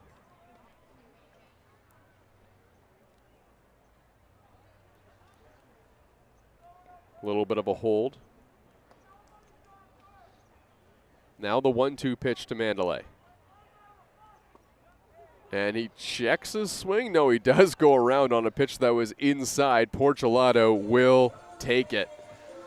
Well, the Maple Leafs have put up 13 runs through 2 innings here against the Brantford Red Sox. They put up 6 runs in the second inning. They have 13 through 2 and a big lead here at Christie Pitts.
Now you'll see Thomas West, absolute legend, going out to fix the camera. These broadcasts would not be possible without him.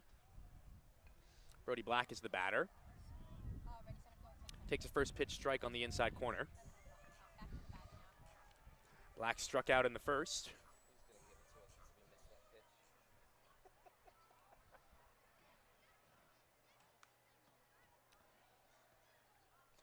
One's fouled back onto the hillside.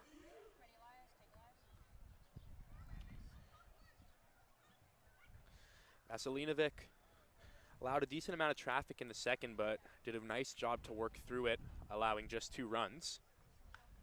This one's on the ground to Ross at third. Throw on to first in time for the first out of the inning.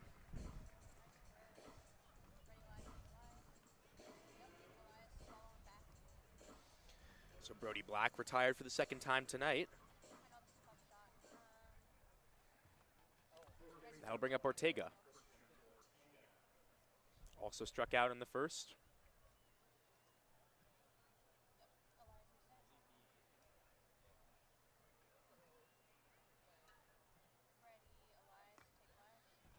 First pitch misses low.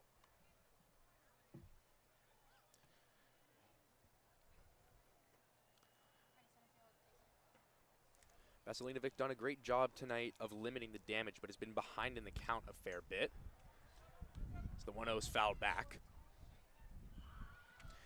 But he's been one of, if not the most effective starter for this Leafs team. Entered into the game tonight with a 4.2 ERA. So the 1-1 misses high and away.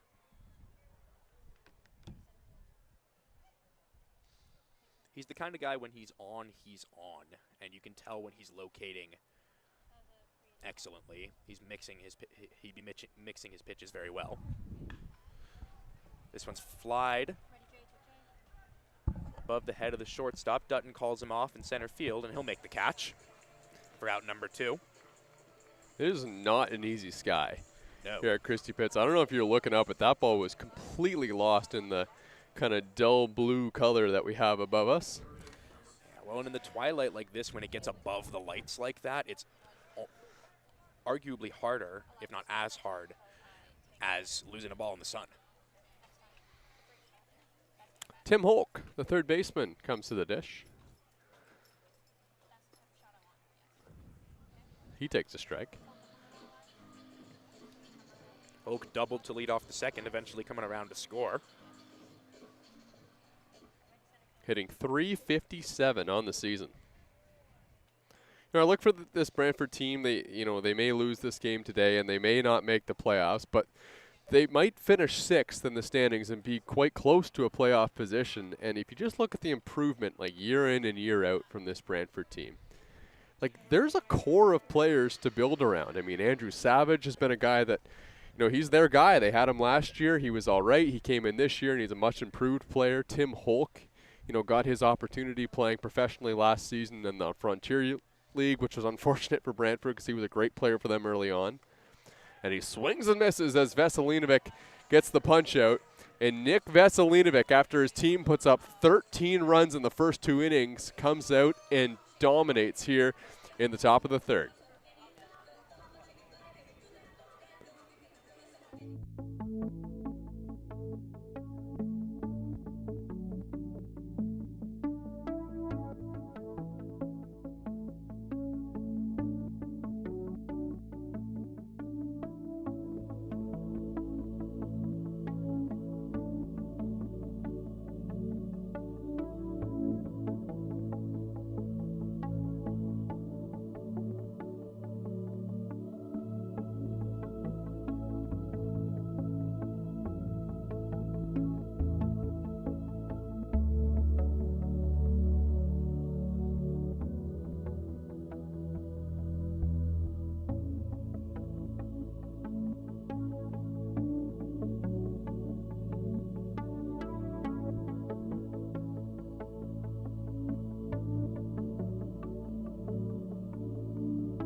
J.J. Dutton is going to lead off this inning for the Maple Leafs, and Anthony Porcelato is back out there on the mound. He's throwing 40 pitches in relief. You heard that right, as here's a high tapper by Dutton, and there's going to be no play on to first base.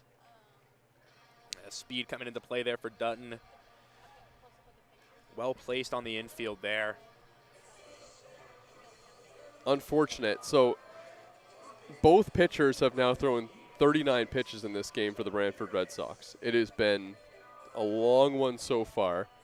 I mean, they're going to have to dig deep into their bullpen in this game to get through it.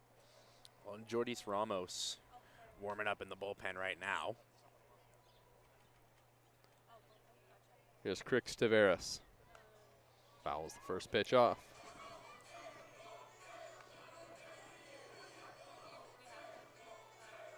Anthony Porcelato has faced 11 batters, so that is 4 away from his Brantford Red Sox career high, which came in his very first outing. Well, and if you're Brantford, you're going to want to stretch him out as long as you can at this point.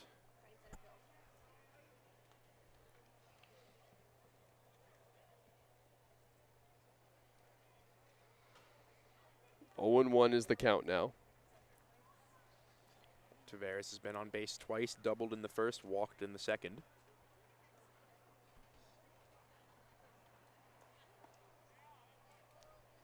Pitch in there for a strike, and Porcelato, he's been in this situation a lot this game, ahead in the count 0-2. It's just been about trying to finish off these Maple Leafs batters. Well, and with the position that the batters are in, you need to throw competitive pitches even in an 0-2 count. That was a good one. Upstairs, and he got Tavares swinging for a punch out. He's been locating that upstairs fastball really, really well throughout the night. He's missed a little bit with that off speed, but he's gotten some swing and miss, and he has had the Leafs behind on those fastballs when he's been ahead in the count. Yeah, and Crix Taveras he's been a tough out as of late, so that's a big one for Porcelato. 1 out in the inning. Now he tries to get Marcus Connect.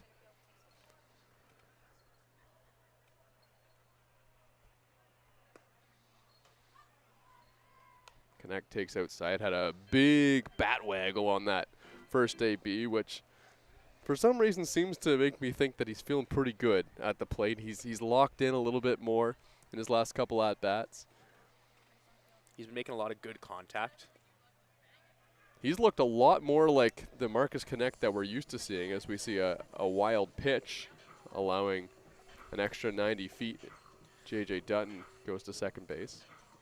Well, and Connect talks a lot about this on his Instagram. He's at his best when he's not trying to force things, when he's feeling relaxed at the dish. And that's what he's looked like both in his swings and in his at-bats lately. He's looked calm.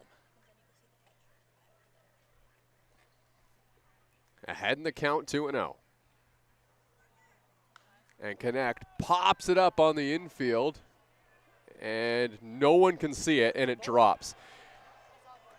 I can't blame anyone there. I had no idea where that ball was as well. It went straight in the air, and that's that tough sky that we just pointed out. It's the exact same color as the baseball right now. Yeah, and it got up above the lights, and that was just a tough one. Nobody knew where it was. And Marcus Connect catching a break there. It didn't go high enough that someone on the infield, like Tim Holk, for example, from third base, could run in and catch it. And for Cassidy Watt behind the dish, if you don't see that ball off the bat, like if you have to flip the helmet off, there's just no way. There's no way you're going to be able to find it. But that's another one where it could have been an out that didn't go the Brantford Red Sox way. 2-2 on Marcus Connect. That pitch is down and away. I'll be honest, Noam, we don't get a lot of games where it's already pretty much dark out and we're in the bottom of the third inning. Yeah, we're an hour and a half into this one. An hour and 31 minutes into the game. The 3-1 pitch to Connect now. And he hits this one hard on the ground. This one's gobbled up by Cantor. Flips on to first for the out, and there's 2 away. Yeah, productive out there, though. Advances Dutton to third. and worked a nice count as well.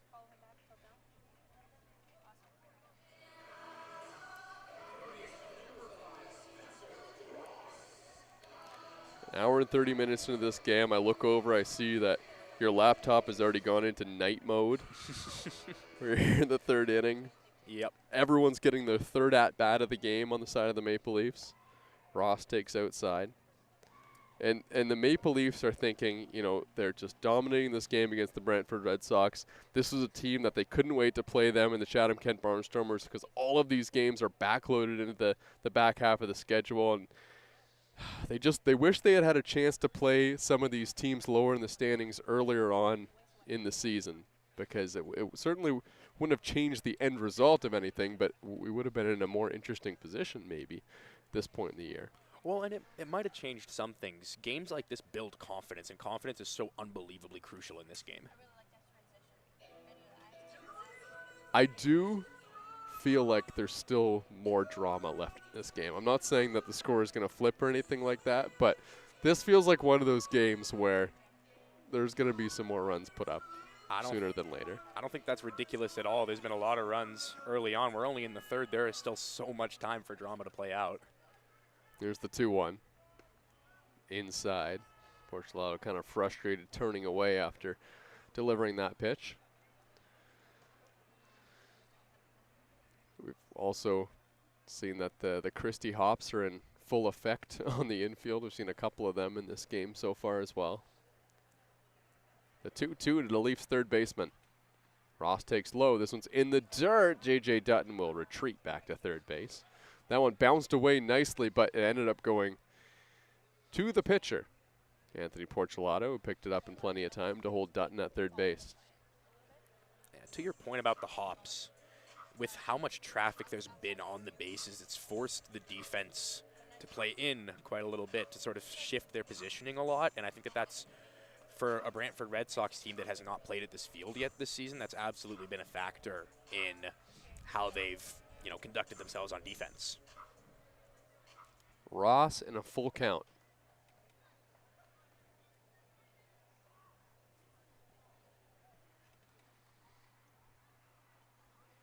Three-two.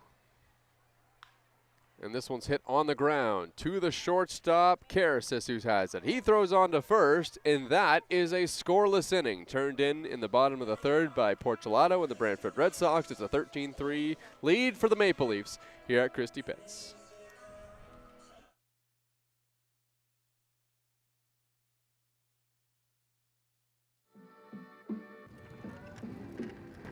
What I look for in Rawlings is a combination of things.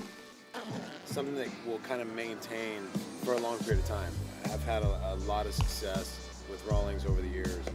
What I like about my Rawlings glove is the feel. The feel is everything. It's good to get that feel in your hands, and when you have it Rowling, it's more easy to catch. Weight goes a long way, and I feel like Rawlings does a really good job of getting you top of the line leather. As far as the leather, I usually stick to Pro Preferred. I've actually always used Pro Preferred. I loved it from the start, so I'm kind of a guy, if I like something, I usually don't change it. So since the first day I signed with Rawlings, I've been using Pro Preferred. What I like about my Rawlings glove is it's always felt the same. It never falls apart. It feels good every single day I put it on my hand, and it's a mark of a pro.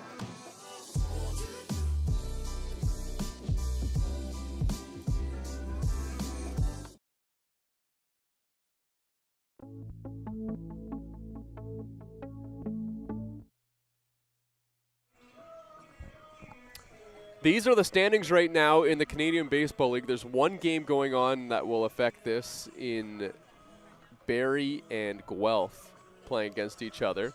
Well, in Jackfish, class of the league right now, the top three is solidified. It's just about who is going to end up having home field advantage. Hamilton and Guelph are almost undoubtedly going to play each other in the one-game playoff to decide who ends up being the fourth playoff team.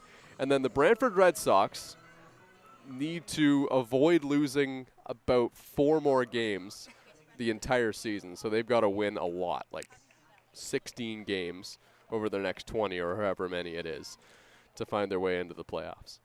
Well, Guelph up 4-2 on Barrie right now, down 2 games on them. So there is a possibility that Guelph comes up and jumps Barrie in the standings, especially if they can pull it off tonight. They're in the 7th inning, so something worth keeping an eye on. Andrew Savage is leading things off. And the Guelph Royals, they added big time at the deadline. Owen Newman, Nathaniel Ochoa, Franklin Colombe, who was a former major leaguer, and then J.D. Williams came back from the injured list. Like, they were one of the teams that really caught my eye at the deadline as, you know, being big adders. But their odds of being in that top 3 are extremely low right now. Like, almost impossible. As this one's skied in the air, deep to left, and Sidorenios cannot see it, but it doesn't matter. It's off the top of the wall. That's a double for Savage, and the tough sky continues to be a factor. I'm going to be honest, I thought that was over the wall, but it hit right off the top of the wall. But the tough sky continues to be a factor here at Christie Pitts. Yeah, well, and it seemed like as soon as that ball was hit, the wind died. And you can see from the flags in center field right now that there's not nearly as much wind pushing out towards the left. That ball was hit half an hour ago. It probably gets out of here. That's a good point.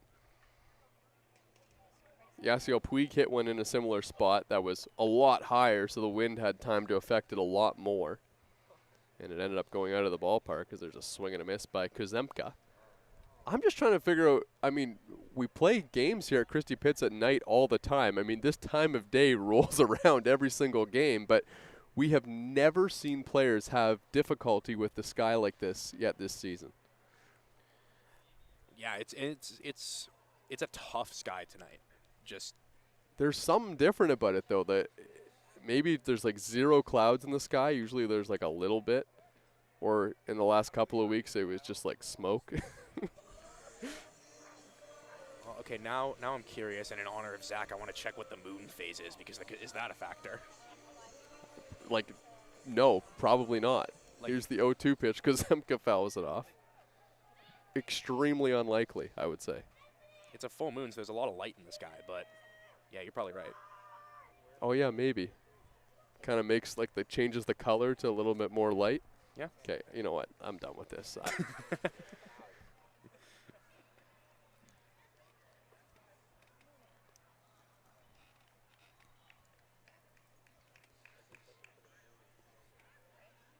Kuzemka just fouled off a pitch, so the count's still 0-2. And that one's just inside. Nick Veselinovic has struck out 5 batters through 3 so far. Now he's trying to strand a runner in Andrew Savage at second base. Hit it in the air. The 1-2. That one misses low.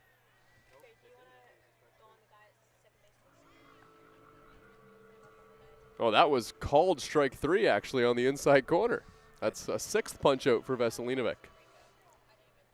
Just hit the lower inner corner there. Looked like Brant pulled it back into the zone a little bit there. Maple Leafs will take it. 1 out in the inning. Cassidy Watt at the dish. This one's fouled off. Also, not complaining about the strike zone as well. I have no idea from up here. We are way too high up to have an advantage point on that on the hill.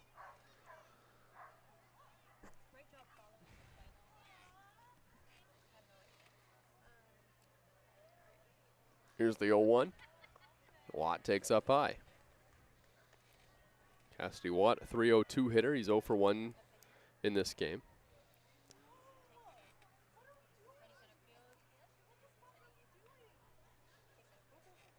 Reached on a fielder's choice. Yeah, which actually plated a run, so we did get an RBI.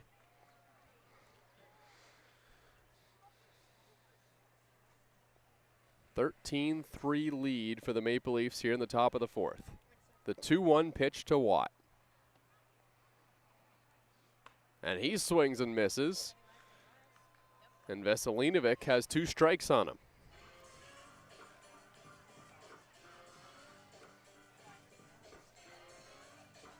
Cassidy Watt Another one of those Brantford Red Sox players that's had a massive improvement from last season. Actually, both of their catchers have had a massive improvement from last year. Watt is the guy doing the catching today, Andrew Savage the other.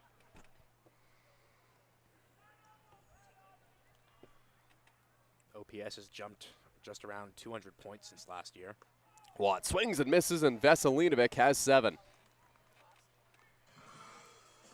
Been dominant with that breaking ball, especially when he locates it over the outer half.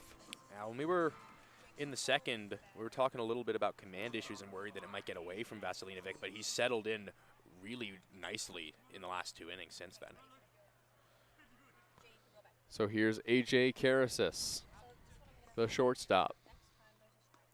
Takes strike 1 right down the middle. Andrew Savage led off the inning with a booming double off the wall that got lost out in left field by Citarenios, but I'm not sure if he would have had a play on it either way. So that pitch misses high and maybe a bit outside. Since then, he's got a couple of punch-outs, and the Red Sox in danger of stranding that runner in scoring position in the 4th. The 1-1 pitch. Swung on and missed. Veselinovic crossed him up inside. Well, when Veselinovic is locating that curveball really, really well, it allows him to go to that fastball with a little bit more conviction and just mix things really nicely. He's ahead of the hitter at all times. Swung on and missed, strike 3. Veselinovic punches out the side. He's got 8 in the game through 4. The Maple Leafs have a 13-2 lead here in Toronto.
Matt Brandt is going to lead things off for the Toronto Maple Leafs.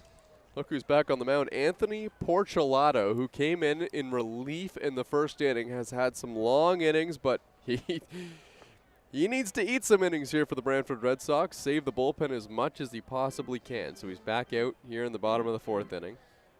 Well, he's approaching that season high in batters faced as well. Swing and a miss there by Brandt. The count's 1-1.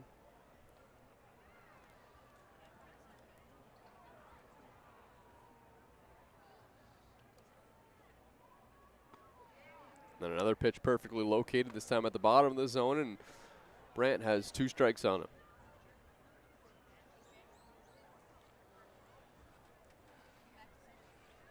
Here's the 1-2. Strike 3 called on the outside corner. Brandt didn't like it, and there's 1 away. Well, and over the last, I would say, about 4 outs, the command has really improved a lot for Porciolato. He's locating the fastball really, really nicely at the top of the zone, and he's sort of started to, I think, focus on that a little bit more, go with the pitch that he knows he can locate.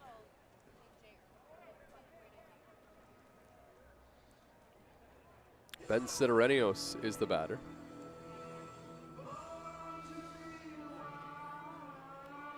Sidoranios had a sac fly in the first, and then singled and scored in the second. Sidoranios, 4 seasons at Salem University in the NCAA's Division II. So he takes a strike. Dropped by Watt, but it found the zone. Still just 23 years old. He's got some playing time as of late for the Maple Leafs. Starting in the outfield in multiple positions. So that one just misses low. Well, he's a versatile player, can play pretty much anywhere on the outfield. And solid number 9 hitter, takes good at bats. The 2-1. Yeah, he's played pretty well this season. If he plays the way that he's been playing, he's going to find himself in the lineup more often than not. Also, great to see a guy that came out of the Toronto Mets system playing for the Toronto Maple Leafs, because if Toronto wants to have success, they really need to capitalize on getting these local players. Here's the 3-1. Up and away ball 4. Sidoranios draws the walk. And back to the top of the order with Brando LaRue. So Porchelato gets the strikeout to start the inning, and everything's looking up for the Brantford Red Sox, and then he walks the number 9 hitter, and we're back to the top of the order with LaRue and then Puig. No, and that's exactly what you want from your number 9 hitter. You got a guy on base for the top of the order, and something that I just looked up, Sidoranios has yet to make an error at any position on the field at all, and he can work a count like that. He's going to go to second base now on the wild pitch. A player with that sort of versatility is just going to force himself into playing time. The coaching staff sees him as one of their best defenders in the outfield.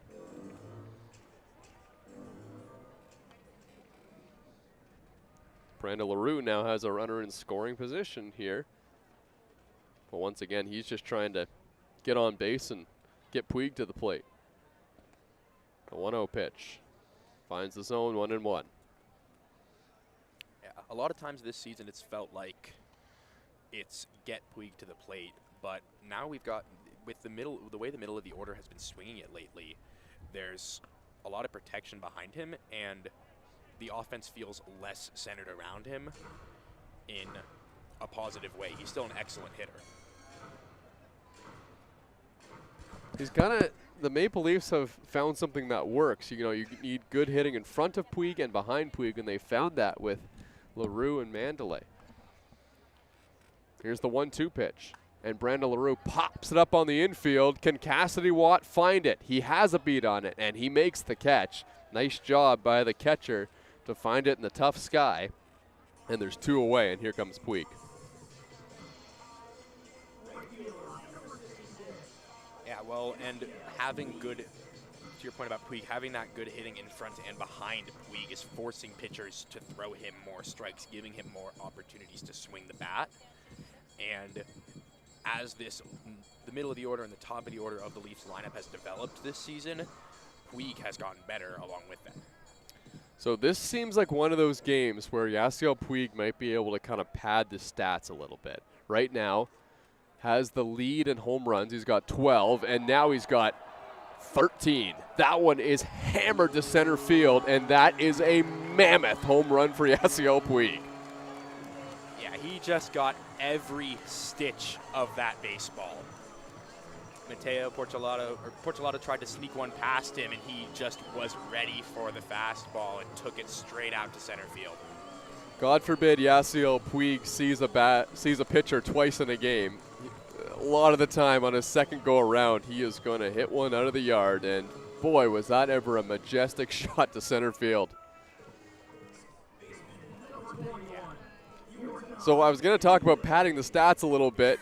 Just like that, he's now taken a commanding lead in home runs in the Canadian Baseball League. His 2 today puts his total up to 13.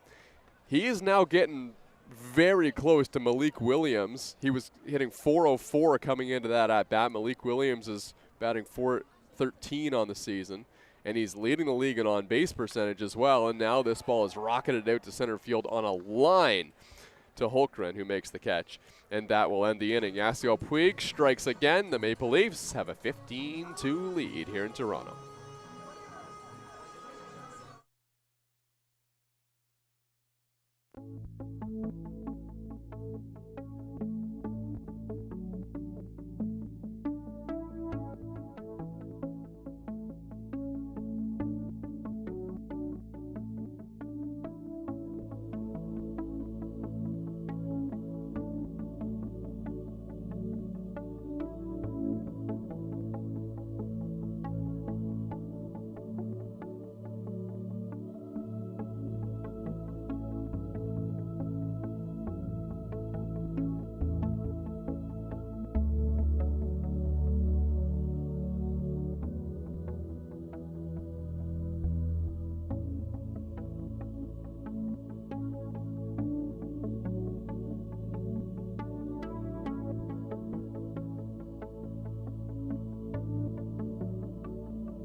Center fielder Holmgren leading things off for the Brantford Red Sox. Takes strike one from Veselinovic.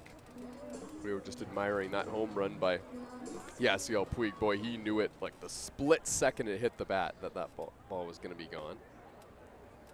I mean, you could hear it. There was just like the crack of the bat on that one was just incredible. Home run in 9 of 9 parks. You have to think, right? Yeah, I think so. I don't know. We don't have StatCast here. Well, I mean, it hit the clubhouse in center field, and that's like 400 and something feet away as this one's fouled straight back.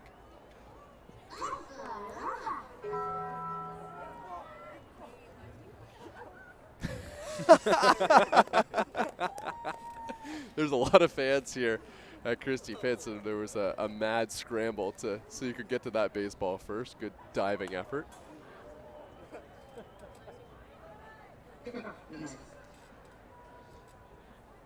(15-2) lead for the Maple Leafs.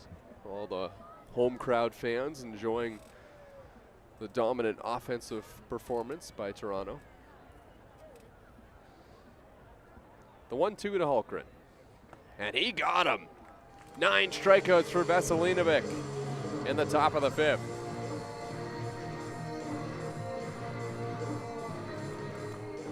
And he has settled in real nicely. 9 strikeouts on the night through 4 1/3. He's just got the pitch mix working very well. He can kind of go wherever he wants. He's very much in the driver's seat. He has been really dominant in this outing. Now Cantor hits this ball in the air. This one struck well, and it is gone way over the left field wall. And it's 15-3. Cantor was ready for the fastball on the inside part of the plate that just turns on it over the wall. Sidorenios just had to watch that ball go up into the treetops out and left. It's a good swing there from the second baseman Cantor, and now Brody Black will come to the dish. Against a pitcher who's been dominating as well. We were just talking about it. I mean, that's a gutsy swing there. And it paid off.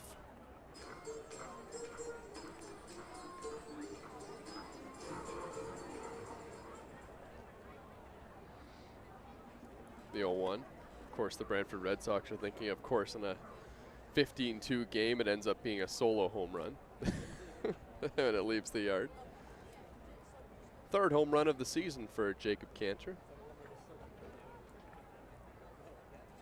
Just had 1 last season playing for the Red Sox. Here's the 1-1 to Black. That one misses low. Black, one of 2 Brantford Red Sox who has yet to reach base tonight. The other being Ortega. Veselinovic climbs the ladder and gets Black to swing and miss, and it's 2-2.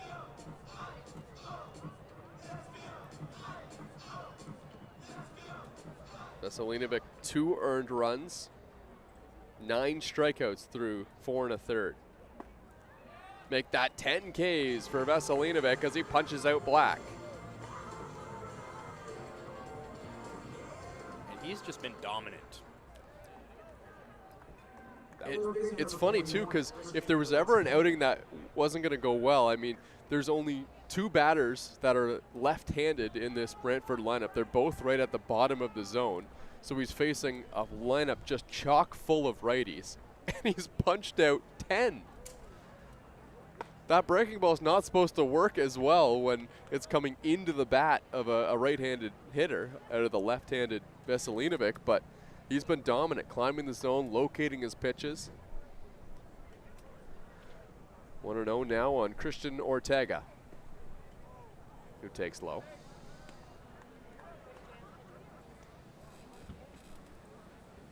Yeah, well, he's managed to jam a lot of the right-handed hitters on some of those. He's been pounding the fastball inside quite a bit. And he's really established that inside part of the zone as like a territory that he is comfortable and confident working in. Christian Ortega has been a mainstay in the home run derby and the All-Star game. 2-time All-Star for the Brantford Red Sox, has mega power. And he swings and misses. Veselinovic has him at 2-2. 8 home runs on the season for Ortega. He had 8 last year, so he would love to tack on one more and pick up a career high in the Canadian Baseball League.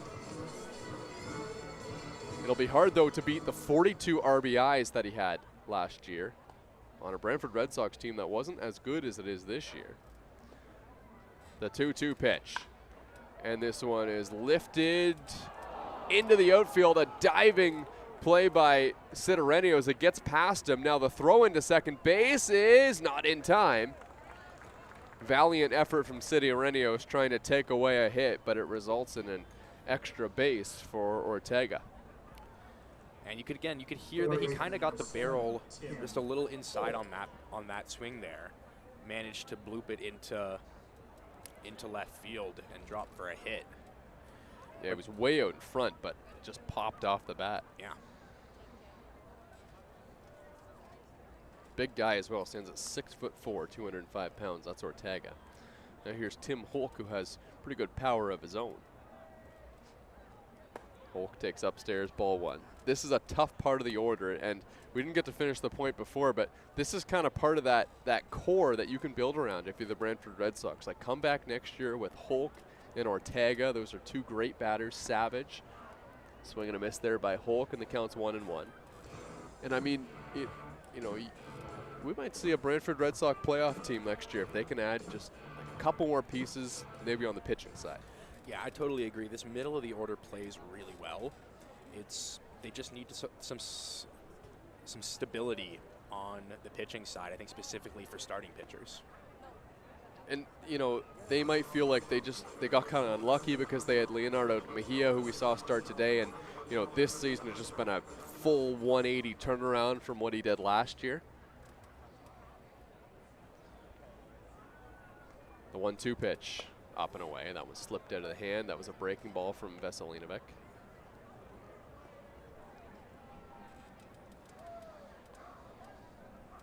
Two and 2 now on Tim Holk. Pitch count getting up there for Veselinovic in the mid-80s. That's what happens when you're sitting on 10 strikeouts through 5. Dylan Cease-esque. The 2-2. This one's lined up the middle for a base hit. Sharply hit ball there by Tim Holk. Ortega is coming to the plate, and he will score. And it's 15-4.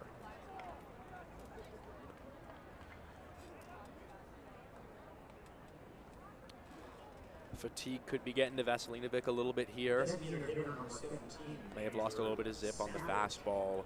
A couple of non-competitive pitches, but just after, like you were saying, when you have 10 strikeouts in a game, the pitch count gets up there a little bit.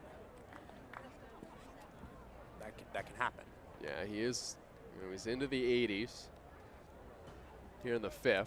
Rob Butler's coming to the mound, but I think he's going to leave him in the game. I think this is just a bit of a pep talk for his pitcher.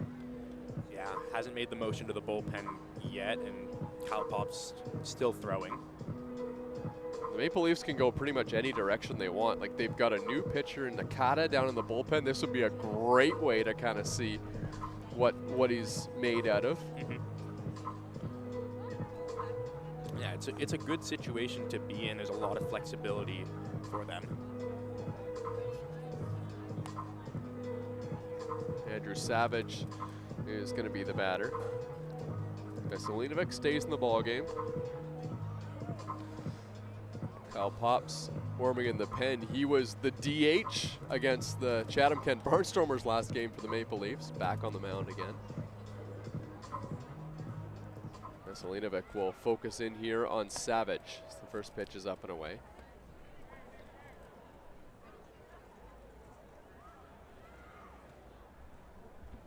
Runner on first base is Tim Holk. Pitch swung on and missed by Savage as the count's 1-1.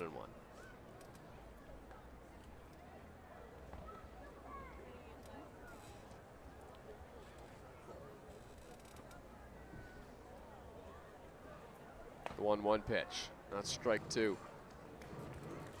Well, it looks like, I think that's Yuto Nakata on the sideline, just doing a little bit of work, getting loose. We don't have his jersey number yet, so I'm not 100% sure, but the long hair gives it away. This one's head on the ground. Spencer Ross has it at third, goes the short way to second base, finds Mandalay, who was sprinting across the bag to record the out. A couple runs do come in to score for the Brantford Red Sox. It's a 15-4 ball game, and Veselinovic continues to be fantastic. And he's just got a handshake from his manager, Rob Butler, so a 10 strikeout, fantastic performance from the Maple Leaf starter.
So here we go. We are going to see a debut here at the plate. Yolki Pena, who is recently acquired from the Hamilton Cardinals, is going to get his first at-bat as a Toronto Maple Leaf. Pena was acquired in a trade that sent Kirk Gibson the other way to Hamilton. Pena spent time in the Colorado Rockies minor league system, making it as high as rookie ball from 2017 to 2019. Yeah, and most recently has been a mainstay in the Hamilton Cardinals roster as Pena takes low and inside.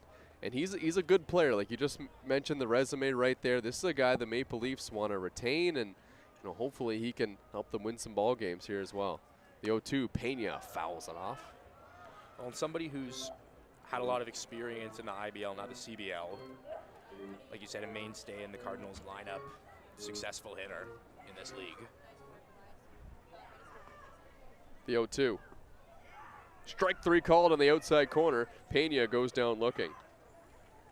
So you might have seen, the big stature of Yolki Pena at the plate. He stands at 6'3", lefty bat. Strikes out in his first plate appearance, but he will get, if not one, two more in this ball game. Well, it's a good situation to bring in a new hitter, kind of in a very low leverage game with a big lead, just give them the opportunity to get comfortable in this lineup. Yeah, we talked about, seeing new pitchers for the Maple Leafs, but, they're going to get to play everyone in this game as well. Dennis DeBanning has just grabbed a bat. Now he's on deck.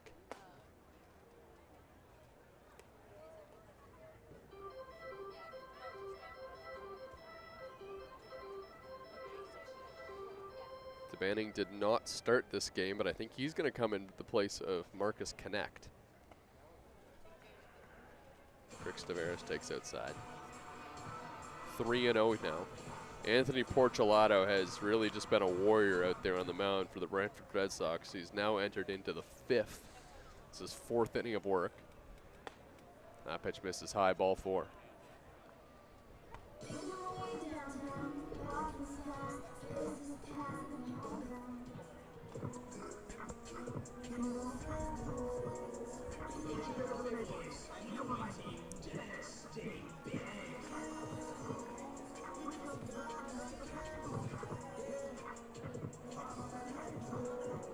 So now here's Dennis DeBanning. He'll get his first at-bat of the night. Just getting it switched in the lineup. DeBanning will be the DH.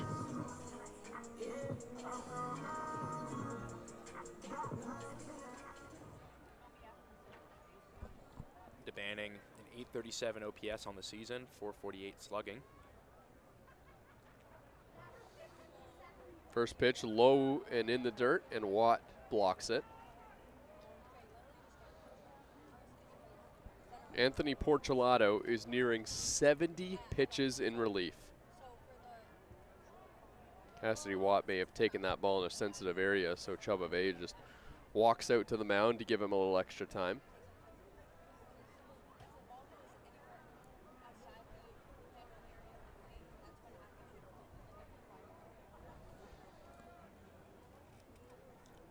Porcelato's been an absolute trooper throughout this one. Just really eating some very crucial innings.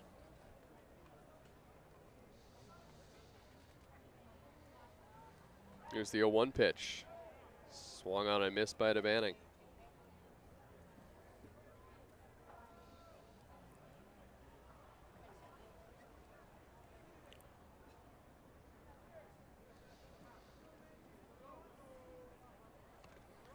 The 1-1.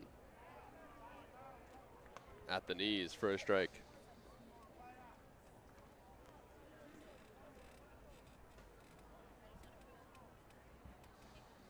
DeBanning in his first at-bat. The 1-2 pitch. Low. Dennis DeBanning hitting .276 on the season.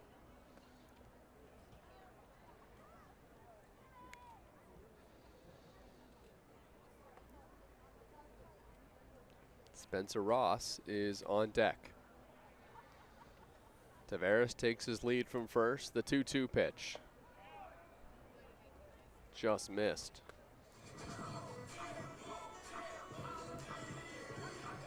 Yeah, Watt was ready to throw that one around the horn there. Thought he got it on the outside corner.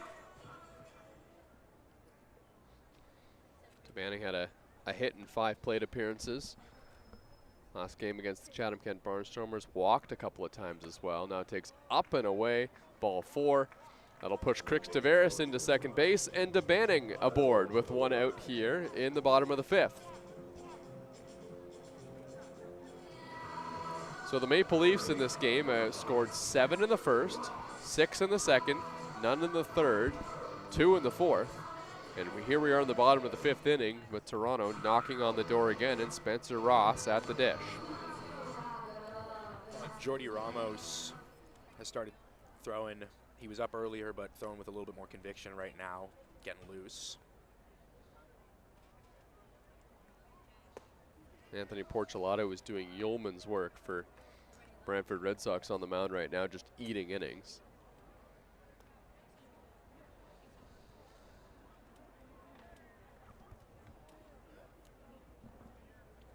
Here's the 1-0 pitch to Ross. That one finds the zone as Porchelato drops the breaking ball in.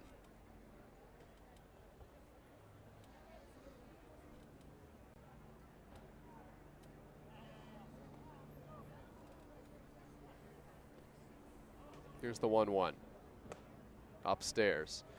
Brantford Red Sox have a day off before they head to play at home at Arnold Anderson Stadium against the Guelph Royals. Then they've got a couple more days off and they play the Hamilton Cardinals. So, I mean, saving the bullpen is good, but not completely essential. They can kind of empty the tank in this game if they want, as Spencer Ross flies this ball in the air to center field. Struck it pretty well, but now coming in a few steps is Holmgren, who makes the catch. And now there's 2 away. Well, and those Guelph Royals that they're going to be facing, they're up 6-2 on the Baycats in the 8th. So a little bit of drama potentially near the top of the CBL standings. Near the top of the standings, but I just think like Guelph getting in from the number 5 spot, just, you know, they have to jump Hamilton, who already has a lead over them. The top teams have been so good. Like, maybe London would be a target? Yeah. I don't know. They didn't do much at the deadline.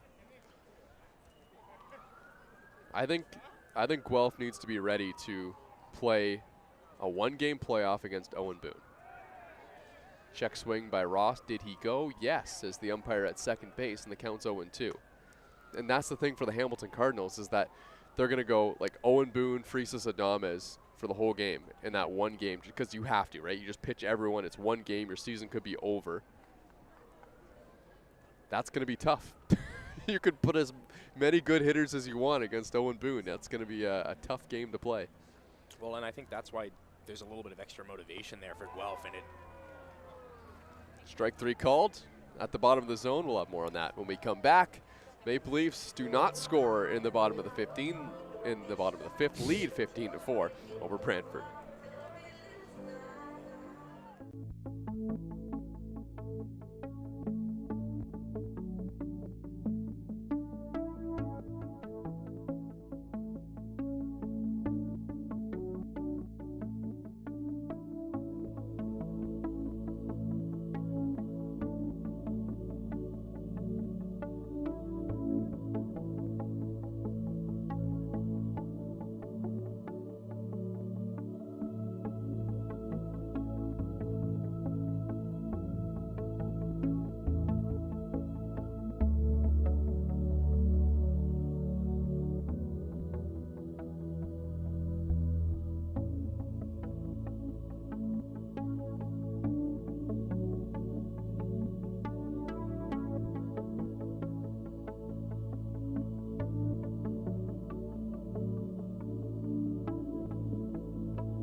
Welcome back to the car horn at Christie Pitts.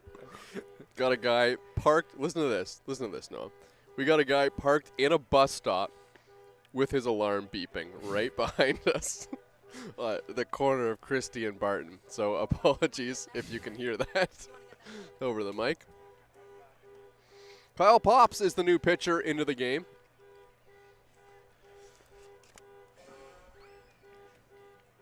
The downtown Toronto experience.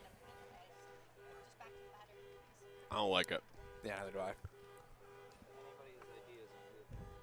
Here's the 2-1 from Pops, trying to figure out who the pinch hitter into the game is.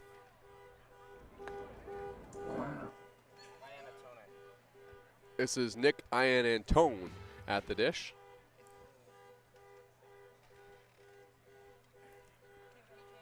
He's been an excellent hitter for the Red Sox this season. Here's the 2-2, and this one's fisted on the ground, and it's going to roll foul. Spencer Ross was all over it, just in case that one came back into fair territory. In 2025, he played with the Joliet Slammers in the Frontier League.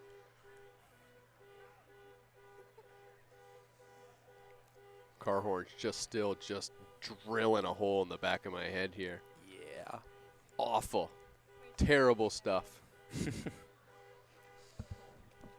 Here's the 2-2 pitch from Pops. And this one's ripped down the line, foul. Right into the Maple Leafs bullpen, and I'm hoping that didn't hit anybody down there by the tent. Saw Frankie Golko pop out of there. That was a laser beam off the bat of Ian Antone. Here's the 2-2. Down and away. Ian Antone may have just not been getting the start today because it was a lefty and Veselinovic on the mound. Let's go! The Carhorn has stopped. The 3-2 from Pops. Swung on and missed, strike 3. Kyle Pops gets the strikeout. The strikeout was really good, but the excitement was mostly for the Carhorn.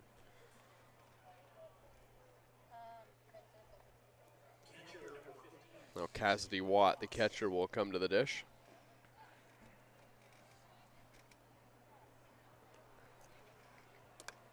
Watt needs a hit to get his batting average back above 300 on the season.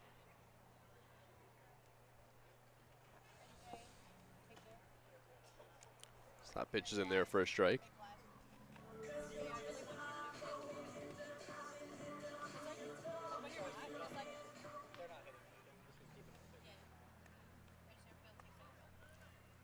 Watt reached on a fielder's choice in the second, then struck out in the fourth.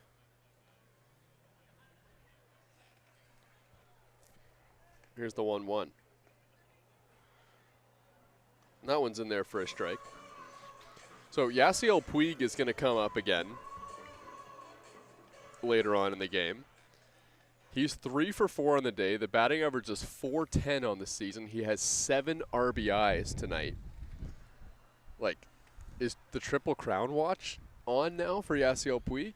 Like, this next at-bat could determine a lot. We're getting to that point.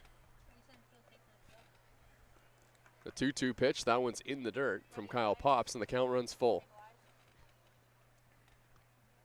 The RBIs are the one I think that he needs a lot. Yeah, he ranks 11th in RBIs right now. But 7 more.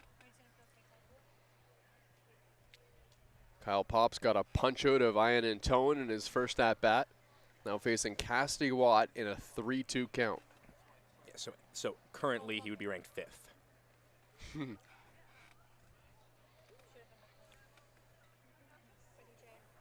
Here's the 3-2. Check swing, did he go? Yes, says the umpire at first base. It's another punch out for Kyle Pops as he strikes out the first 2 in the top of the 6th.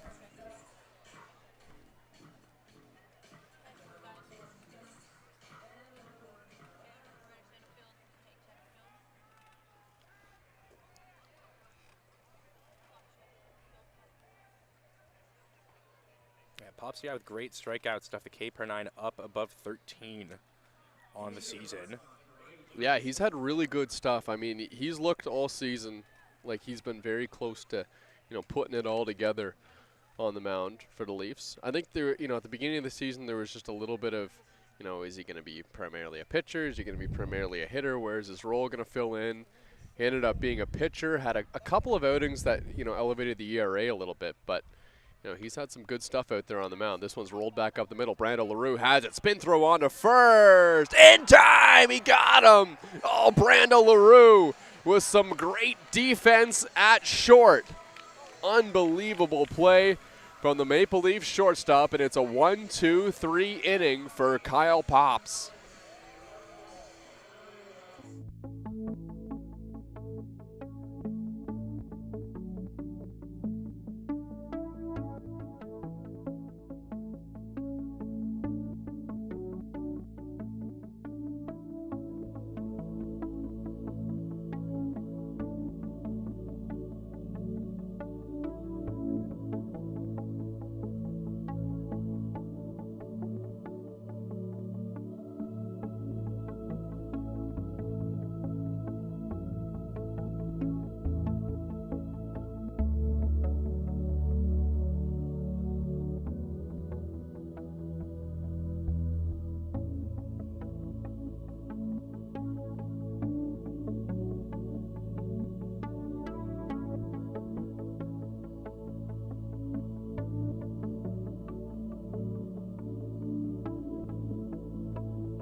Ben Sidorenios, Brandon LaRue, Yasiel Puig are the three batters due up here for the Maple Leafs here in the bottom of the 6th inning. Ramos, the new pitcher, into the game for the Brantford Red Sox.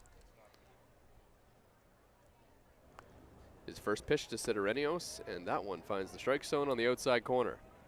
Ramos entering into this outing with an ERA of 8.10, a whip of 270.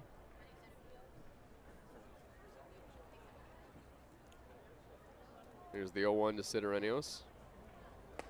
Way outside. Walk rate above 10 for Ramos.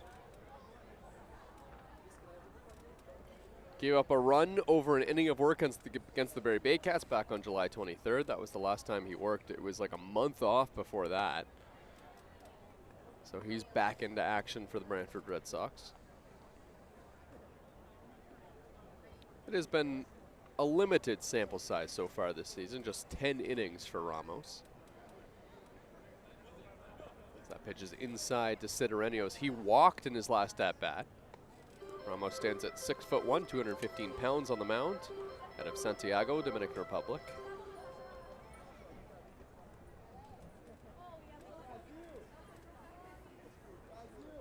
There's the 3-1 to Sidorenios, taken all the way for a strike.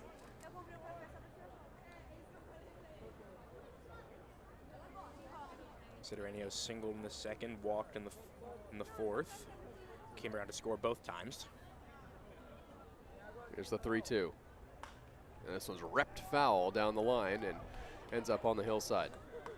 Maple Leafs don't play until Saturday. They've got back-to-back games against the Chatham-Kent Barnstormers. So we'll have a game here at Christie Pitts on Saturday against Chatham-Kent, and then quick turnaround, night game to afternoon game in Chatham on Sunday. Advantage home team on that one. This one's tapped off the plate. High chopper. Ramos going to have to make a nice play, and he does. And that's the first out of the inning.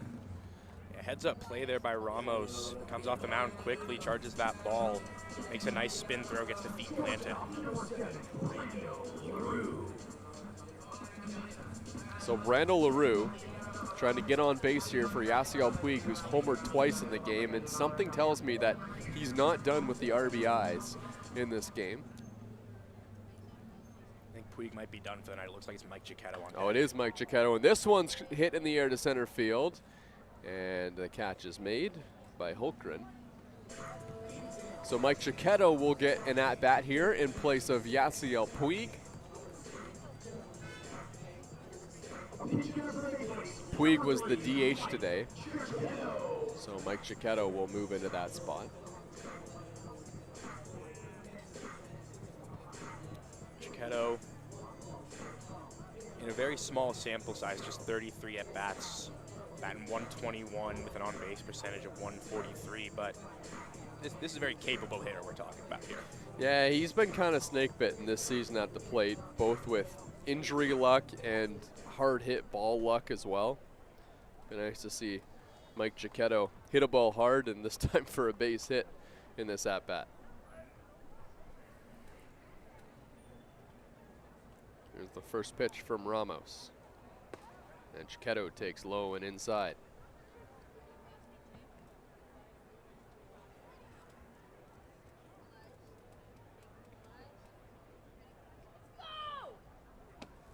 Here's the 1-0. Giacchetto takes low and inside.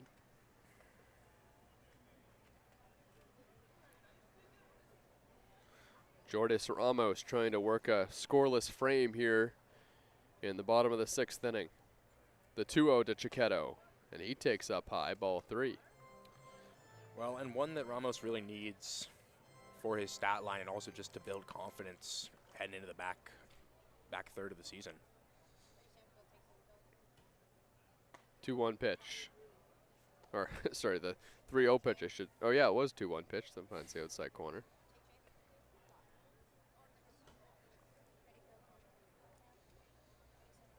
Two and 2 on Mike Giacchetto. Well, I guess that was the 3-0 pitch. Now that's ball 4 on Giacchetto. You know what? It has been difficult. Not that this matters to the game whatsoever, but it has been difficult to see the call strike or ball from Chubave at home plate. But when umpires are making their pitch calls, they're there's an audible call, and that's for the people on the field, not necessarily for us up in the broadcast booth. But Mike Giacchetto will draw the walk. And now it brings Jordan Mandalay to the plate, and he was fooled on that first pitch. Yeah, way out in front. Definitely sitting fastball there. It was in swing mode as well. I feel like Jordan Mandalay doesn't really need to guess on pitches. He can pretty much hit everything. Yeah, he's got excellent bat-to-ball skills and just is consistently in control of his timing. The 0-1, Mandalay chops it foul. He's okay hitting with 2 strikes as well. He gets really good plate coverage. Yeah, he's the kind of guy who will draw out really long at bats, work you back from 0-2. Kind of a pitcher's nightmare. The 0-2 pitch. Mandalay able to lay off on that pitch down and in. Porchelato and Ramos have both been able to make Mandalay think twice on that pitch down and in. He struck out on a pitch like that earlier on.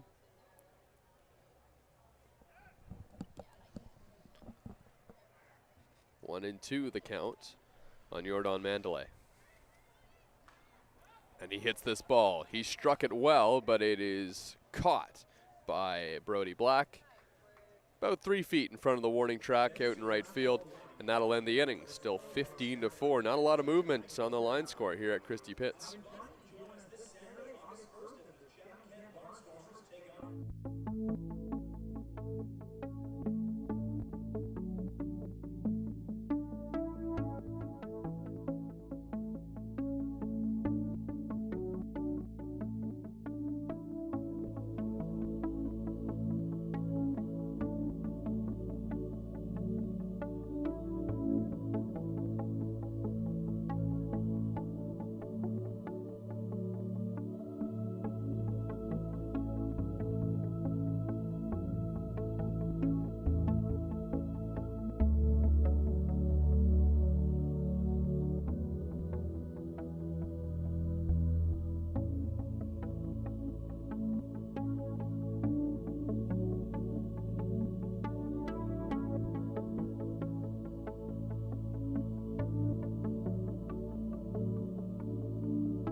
Well, Kyle Pops was really good in his first inning of work. Got through a 1-2-3 inning. Did get a little bit of help on a spectacular defensive play by Brandon LaRue, but struck out the other 2 batters. So now he's back out for his second inning of work. And it's a former Toronto Maple Leaf, Charlie Towers, who's going to get his first plate appearance here. Both teams unloading the benches in this blowout game.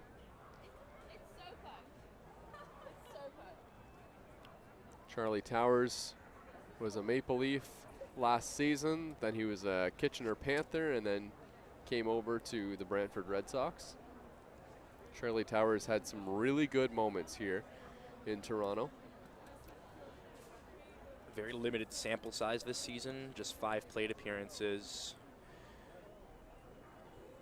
1 hit, 1 run driven in. Last season with Kitchener, a 658 OPS across 35 at-bats. Towers takes low, ball 1. Now Charlie Towers started his career with the Hamilton Cardinals before going on that run we just mentioned.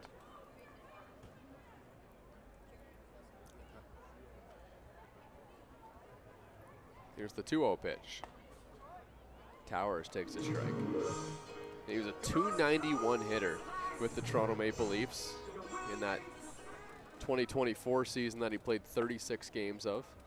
So that pitch misses up and away. Yeah, had an on-base percentage up near 400 as well.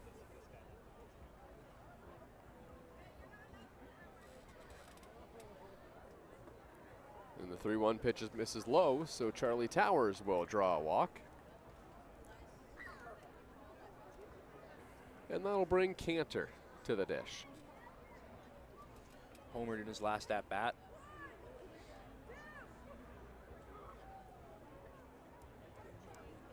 Rangers get Logan O'Hoppe from the Angels, Los Angeles. Clear Sellers at the deadline. MLB trade deadline, yeah, coming up. Pitch might have caught a piece of home plate umpire Chubba Vay, so coaching staff and trainers are out to check on him. Lots of smiles in the huddle as well.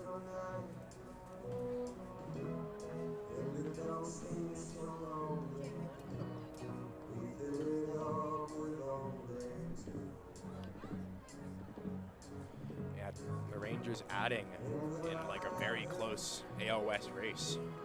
I believe the top 3 teams are all within a couple of games of one another. Second baseman number 9, Jacob Cantor.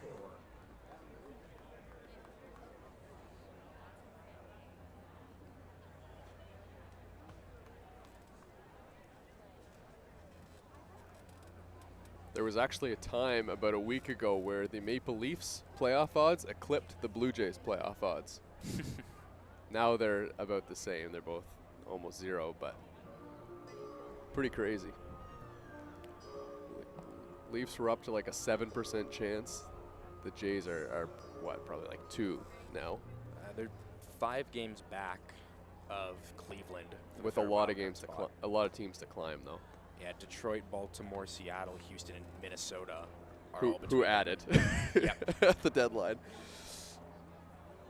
Although if you're Houston and Seattle, you're probably eyeing the division title, being just a game and a half or 2 games out.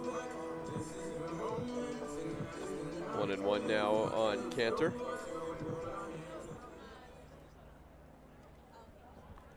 And Cantor lines this ball to center field. That one's going to get down. And the Red Sox have first and second with nobody out here in the 7th.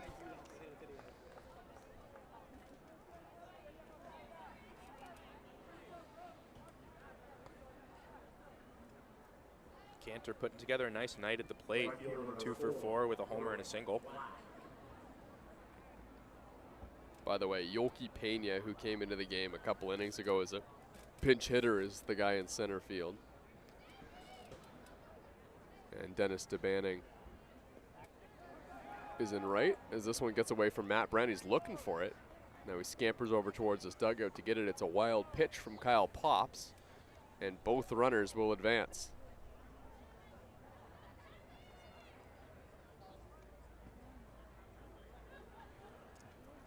So after a pretty dominant first inning, Kyle Pops now with a little bit of traffic that he needs to work through. Yeah, and I mean, you know, Pops, just for the sake of ERA, will want to try and get out of this scoreless, but, you know, for the Maple Leafs, they just need Pops to get through this 7th inning in almost any kind of capacity. This is a broken bat flare. This will work. Crix Tavares comes over and makes the catch. 1 out. Good pitch from Pops. Yeah, this is a fairly low leverage situation, and it's a great opportunity for Pops, who's new to the league, to work out some of the kinks and kind of sort of solidify his game a little bit against what is a pretty tough lineup. Yeah, it's tough because of this guy, Christian Ortega, who's the first baseman today. This is the meat of the order with Ortega, Hulk, and Savage. None of them have been taken out of the game. Kuzemka was replaced by Antone, and Karasis was replaced by Lucas Lefebvre at shortstop. And Charlie Towers came in for Holmgren. This one's hit on the ground, and it's going to get by Jordan Mandalay and into the outfield. The Red Sox will cash in a run, and now this one is going to go to the backstop and make that 2. Brantford has 6 here in the top of the 7th. It's 15-6, and Ortega drives 1 in, and the other one's probably going to be credited as an error. Third baseman number 7, Tim Holt. Yeah, this Brantford middle of the order is tough. Ortega, Hulk, and Savage back to back, all very formidable hitters at the plate.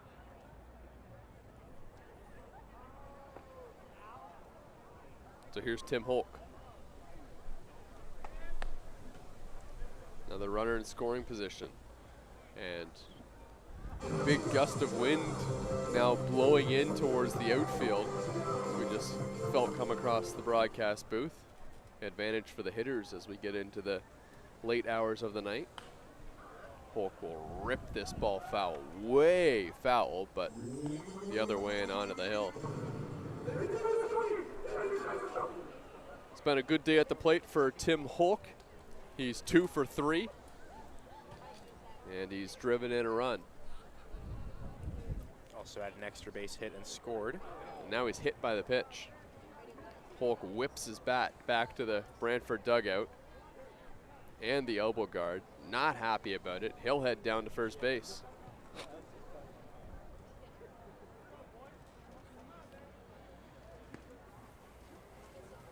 There's been a lot of hit by pitches in this game today.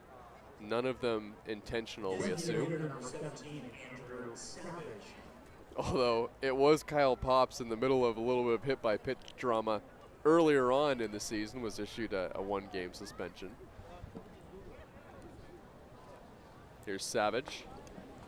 Takes a strike. That one does not fall into that category, though. And taking a look at the out-of-town game, Guelph beats Barrie 6-2. And this one goes to the backstop, and both runners will advance again. Well, the Maple Leafs got to be careful here.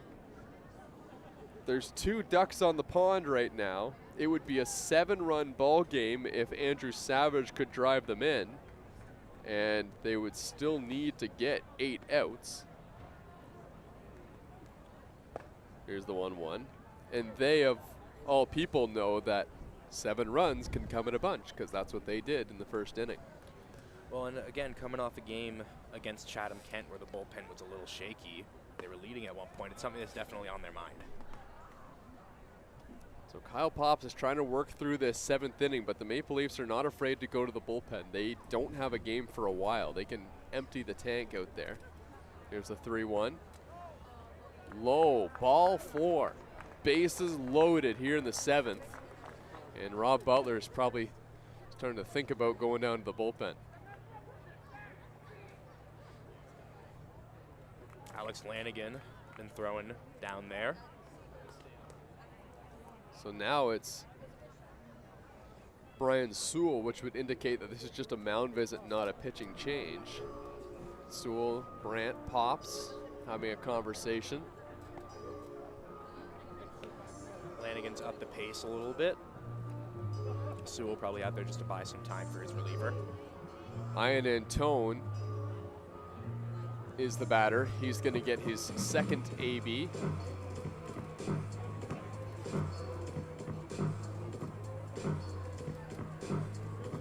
And Antone struck out. It was Kyle Pops, actually, who struck him out in his last at-bat.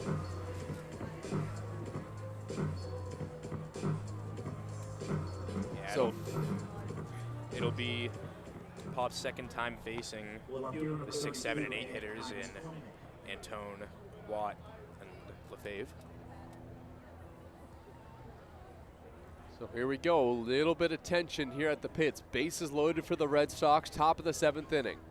Good hitter, Ian Antone at the plate, and he hits one on the ground, through into the outfield for a base hit. 2 runs are going to come in to score. Sidorenios looking for the baseball. He's able to keep it in front of him, and the Red Sox have made it 15-8 here in the top of the 7th inning, and there's just 1 out.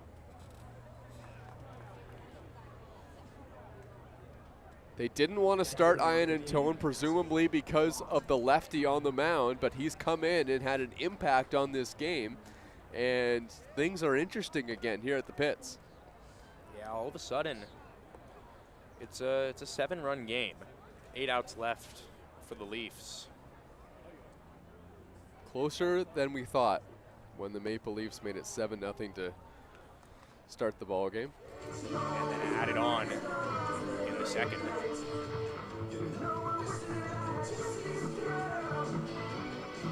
Cassidy Watt is the batter. Pops ahead in the count 0-1.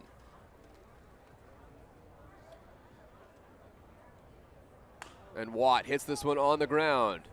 LaRue has it, flips on a first, double play. A big twin killing for the Toronto Maple Leafs in the top of the 7th inning. They continue to lead by 7, and their bats are coming up in the bottom half.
Oh, back here at Christie Pitts, Yolki Pena coming in to get his second AB here with the Toronto Maple Leafs.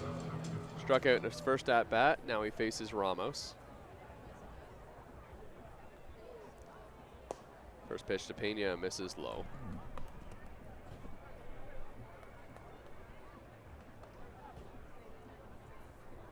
Maple Leafs holding on to a 7-run lead, and would love to see something out of their new acquisition in Yolki Pena, acquired a couple nights ago at the transaction deadline.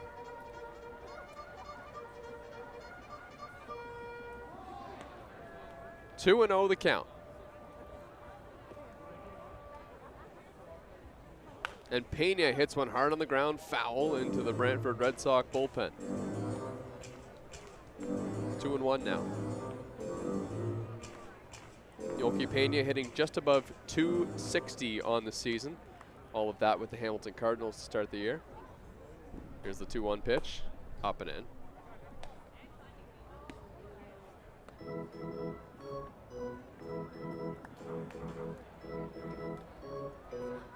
Hitters count here for the Maple Leafs' new acquisition. Lefty v lefty, Pena facing Ramos. And it's up and in, ball 4. So Yolki Pena will draw himself a walk. Well, bring Crix Tavares to the plate.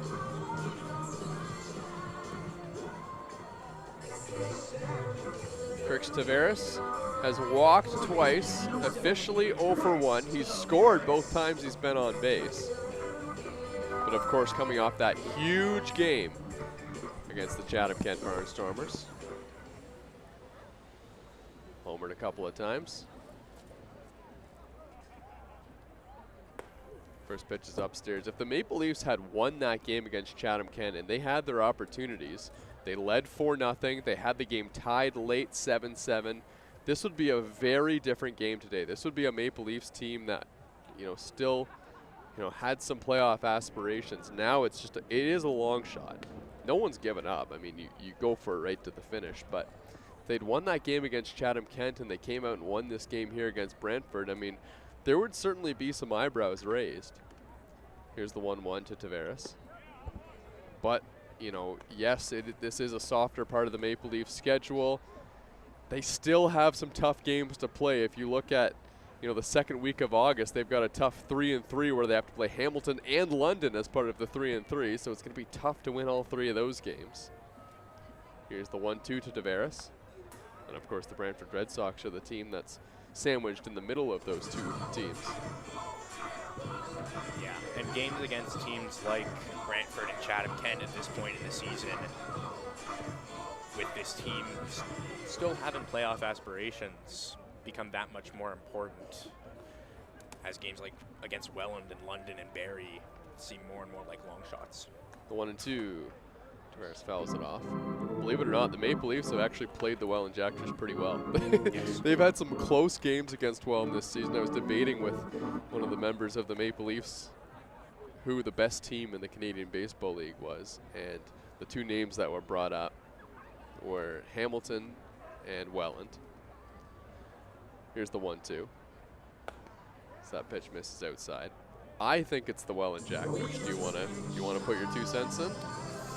I've called a couple of games, both in Guelph and Toronto, where Welland was the opponent, and the Leafs do just tend to play Welland tough. Yeah.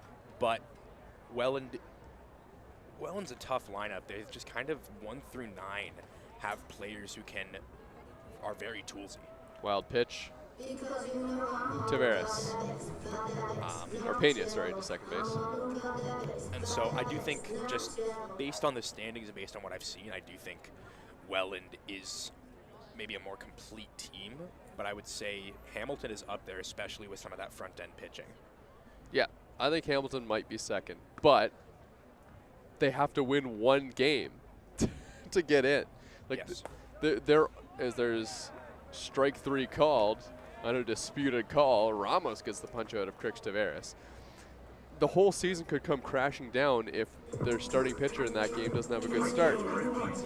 Although I will say, like, if and when it ends up being Guelph versus Hamilton, the only question really is who's going to be the home team. I would say Hamilton's probably going to have the pitching advantage. I mean, yeah, you send out Owen Boone, and you pretty much have the advantage in this league. So that could be the game right there. It's crazy. We still have like 20 games before this plays out, but this is just where we are in the standings. There's not a lot to play for. It's true, but I think that there is a very real possibility that Guelph or Hamilton could jump up into that top 3 spot, and all of a sudden we're talking about a different play-in game. You want to know the odds that I've calculated? Yes, please. 30% for Hamilton to jump up into the top 3. Crazier things have happened. For Guelph, 3%. Crazier things have happened. Yeah. Maple Leafs are hoping that crazy thing is they rattle off 14 more wins here. I mean, and if the offense is going to play like it has tonight, that's a possibility. They've looked excellent. This team has shown some flashes of brilliance over the course of this year. They certainly have. The 2-1. Based on the roster that the Maple Leafs started out with, I think that this has been a disappointing season. I think that, they've had a roster that is better than what the record suggests as of right now. I would agree with that. 3-1 the count on Dennis Tabanek. I think the combination of experience and veteran presence and some of the young guys that they've brought in just shows a lot of potential on this roster. We've seen that potential play out in a few different games now, including tonight, with the way the offense has worked. It just hasn't all come together for an extended period of time. Full count pitch to Manning, swings and misses. Ramos gets the punch out. I think both of these teams that we're watching tonight are teams that have a core that, as long as they can retain them for next year, there's something to build around. And both of these teams, too, in their own way, have learned what the standard is, what you need to spend, the kind of players that you need to get to be good in this league. Because now that the 8 import spots are in play, I mean, the top teams are using those 8 import spots like really, really well. Like all of those pitchers, or a lot of them pitchers, are just the best players on the team. Yeah, absolutely. And then mix in a couple good Canadian players, and you've got yourself a top 3 Canadian Baseball League team. Well, and the Leafs have a solid core of Canadian players. They got a lot of ball players out there who can, you know, they're grindy guys. They can take good at-bats. They play good defense. They keep the line moving. And yeah, like you supplement that with a couple of like heavy hitters on the import slots and a couple of great pitchers. And Ross hammers this ball in the air, and it's caught on a line out there in left field. Hard hit ball by Ross, nothing to show for it. Maple Leafs do not score in the bottom half of the 7th inning. Lead 15-8 over Brantford.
Hey, welcome back to Christie Pitts. Thomas West here alongside Noam Streifer.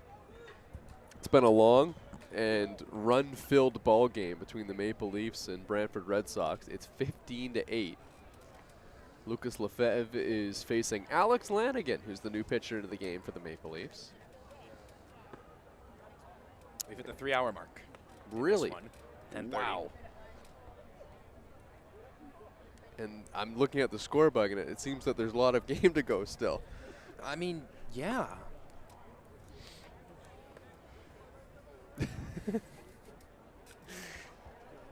It was actually a really long game last time against the Welland Jackfish, and one of the most exciting games that we've seen here at Christie Pitts. The 2-0 pitch from Lanigan. That one misses low, 3-0. It ended up being a 7-4 victory, but the Maple Leafs loaded the bases twice. Marcus Connect hit a ball. Remember that one? Marcus Connect hit a ball off the top of the center field wall. As that one finds the zone, 3-1 now. That bounced up in the air. I honestly thought it was gone. And it came down and landed on the field, and it would have been a game-tying home run. Would have tied the game 5-5 at the time. And it was a long but really exciting game. This one has been not as back and forth, but the Brantford Red Sox have a runner on here to start at the top of the 8th inning. Well, and things have slowly been creeping back into slightly more interesting territory. Brantford has slowly clawed their way back into this one. It's a 7-run game still, but 6 outs left to play with. It ain't over just yet. This one's skied in the air to center field. Yolki Pena there makes the catch. First bit of defensive action for Maple Leafs acquisition. There's one away.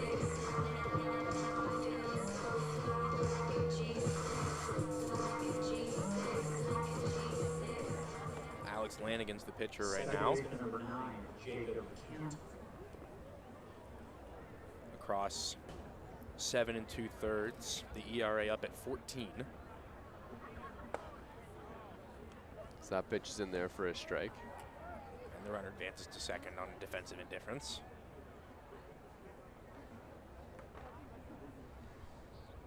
He surrendered 12 earned runs, 17 hits, walked 7, struck out 4 this season.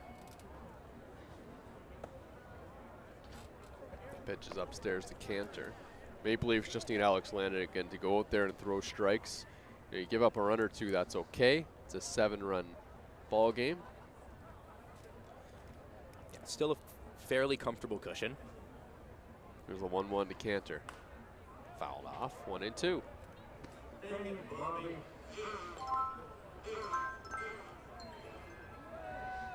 If you're Lanigan here after walking the leadoff batter, you got to come back with a competitive pitch. I don't know how people walk up and down the hill like that with so much ease. There's a lot of like dead, dry grass. I slip all the way down the hill every time. Well, yeah. Here's the 1-2 to Cantor. Strike 3 called on the outside corner, and Lanigan gets the punch out.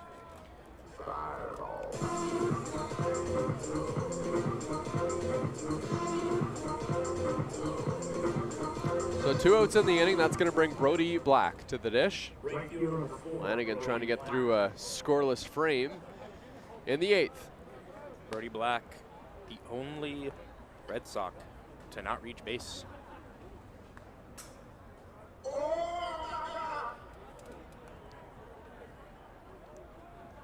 Brantford Red Sox have 8 runs on 10 hits. The Maple Leafs have 15 runs on 12 hits tonight. And that's Catalin Morin who's getting loose in the bullpen for the Brantford Red Sox, as this one is hit in the air to center field. Back goes Pena to the wall, and it is gone.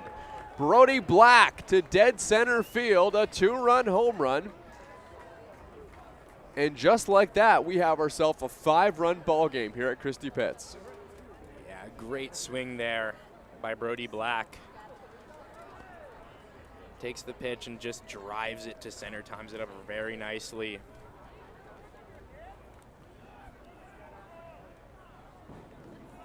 First baseman number 21, Christian Ortega.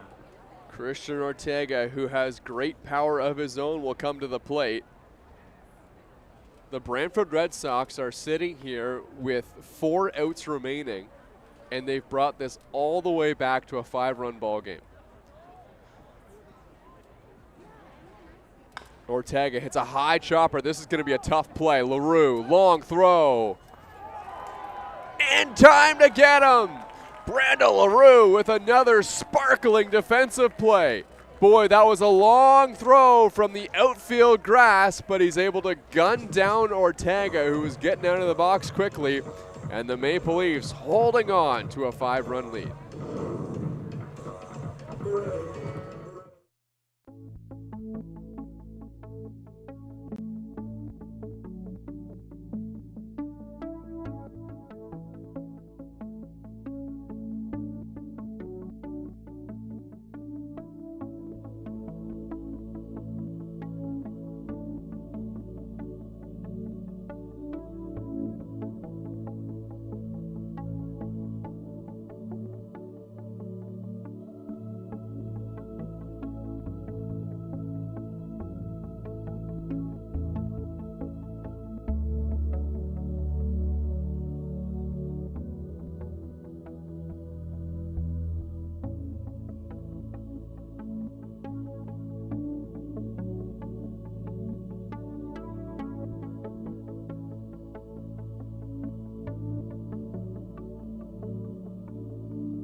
Another debut that we're going to see on the mound as Catalin Morin is going to make his Brantford Red Sox debut.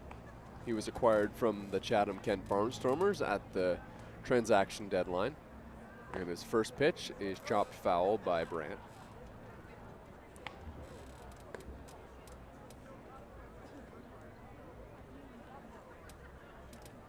Morin last pitched on July 3rd while he was playing for Chatham-Kent against the London Majors.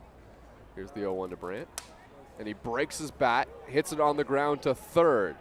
Picked up by Hulk. Throw on to first, picked by Ortega for out number 1.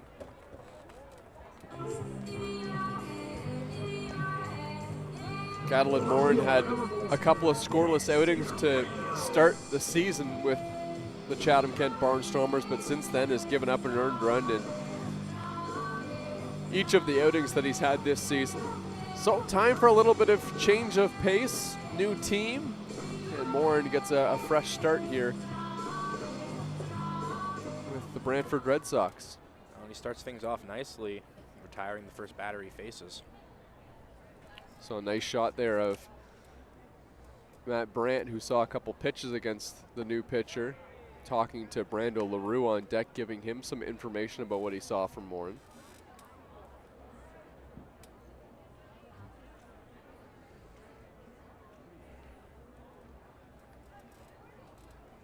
Here's the 0-1 to Sidorenios. He'll take low. So Morin overall comes in with an ERA of 16.43 in the 8 games that he's played this season. Here's the 1-1. That one misses as well. Pretty staggering increase from his 2025 ERA, which was 6.35, and a larger sample size, 22 innings. Yeah, which is the upside that the Brantford Red Sox would have seen. Yeah, absolutely. Definitely has more in the tank. So that one misses outside. Yeah, well, you can see the stuff. There's some decent zip on the fastball there. Yeah, he's walked a lot of batters this season. He's walked he's walked 9 over the 7 2/3 innings that he's pitched. Yeah, the walk rate up above 10, whip above 3.5. Here's the 3-1 pitch. That one's in there for a strike on the outside corner. But the stuff seems like it's there if he can hammer down the command. Stands at 5'10", hails out of Amherstburg, Ontario. 25 years old. 3-2 pitch to Sidorenios. And he lines it into the outfield for a solid base hit. Ben Sidorenios is aboard with 1 out here in the bottom of the 8th. Reaching base for his 3rd time today. Didn't register an at-bat in the first with the sacrifice fly. Singled in the 2nd, walked in the 4th, grounded out in the 6th, and then singled again here in the 8th. And the Maple Leafs wouldn't be opposed to some insurance runs here. I know that's a phrase that we didn't think that we'd be saying, but it appears that they don't have a lot of arms down in the bullpen. They just need to get one more inning, but I mean, why risk it if you have the opportunity? Here's Brando LaRue, who takes a strike. Looks like Howden Craig is getting loose in the Brantford bullpen. Yeah, he's certainly been an effective reliever this year for them. ERA at 6.75. Here's the 0-1 to Brando, and he takes low and away. Brantford Red Sox have got home runs in this game from Jacob Cantor and Brody Black, and Yasiel Puig, who exited this game a couple innings ago, has 2. And they're looming pretty large right now. LaRue fouls it off. LaRue had 2 hits in the first after the Leafs batted around, scored on the Puig homer in the first, and scored again in the 2nd, since he's been retired twice on fly balls. Yeah, so Puig got 4 at-bats in this game, then Mike Cicchetto came in, but without Puig's 7 RBIs, the Maple Leafs may not be winning this game. He has absolutely, despite exiting early, been the difference maker in this game. So it's hit on the ground foul towards third base. Yeah, at the time, it didn't seem like it was the difference maker, but I mean, that home run that he crushed to dead center field is looming pretty large right now. You see there on your screen, Yuto Nakata hanging out in the Leafs bullpen. Here's the 1-2 to LaRue. Long hold from Morin. Now he delivers, and it's in the dirt.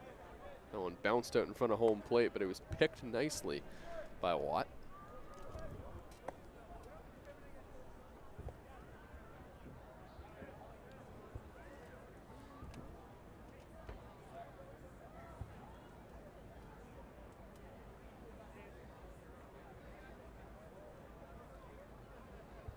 The 2-2 pitch.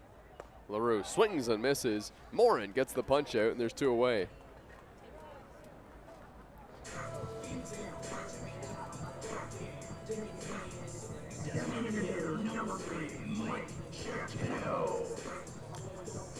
One of the Leafs players, I can't figure out who, because I can't see the jersey number, is on the sideline doing slam balls.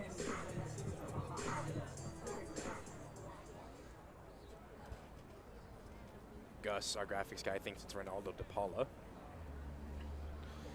I would check out. Also is a big arm in the bullpen if the Maple Leafs need it. If it gets to that point, he's someone they can trust to lock it down. Yeah, that's DePaula. That is a brand new ball that he's using too.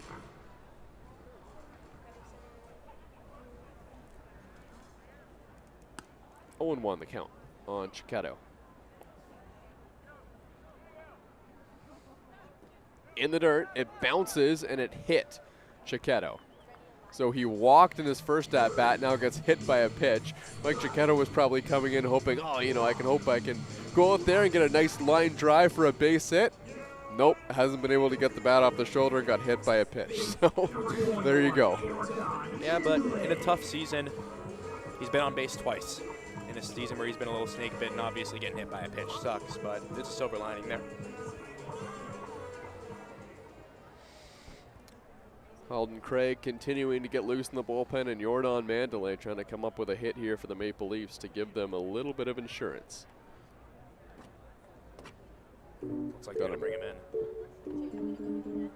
Yeah, Alden Craig is coming into this ball game, so we'll take a quick break and be right back.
Back here at Dominico Field, Halden Craig into the game, facing Jordan Mandalay. 2 runners on here, bottom of the 8th inning. Craig enters into this game with a 6.75 ERA, strikeout percentage nearing 14, K per 9 nearing 14. Yeah, and he's been the closer at one point in the season for this Brantford team. Ranks second on the team in ERA behind Jorge de la Cruz. Yeah, Jorge de la Cruz, who also has picked up saves this season. Yeah, de la Cruz has 3 saves, Craig has 2. He also has a 3-3 win-loss record in 12 games, across 25 and a third. The 1-1 to Mandalay. And he hits this one on the ground. A little 2-hopper out to second base. Cantor throws on to first, and that will end the inning. Halden Craig comes in, gets the guy that he was supposed to, and now can the Brantford Red Sox get 5 runs and pull off a miracle comeback here against the Maple Leafs in the 9th.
Well, it certainly feels like we are getting close to crossing the finish line in this long 3-hour and 30-minute game here at Christie Pitts. Alex Lanigan is trying to close things out for the Maple Leafs. It's a 5-run ball game. It has been exciting, a little tedious at times, and the Brantford Red Sox have made it interesting down the stretch, and they've got a good part of the order with Tim Holk leading things off. Ortega ended the last inning on another sparkling defensive play by Brando LaRue at shortstop. Here's the 1-1 to Holk. And he fouls it off. 1-1 the count now on him. Lanigan searching for the final 3 outs to put a bow on a really electric offensive performance by the Maple Leafs. The 1-2. Swung on and missed, strike 3. Big punch out from Lanigan. The Leafs are 2 outs away. Yeah, electric first few innings for the Leafs. Scored 7 in the first, 6 in the second, and then 2 in the fourth. But since then, the 5th inning onwards, they've been held in check by the Red Sox bullpen.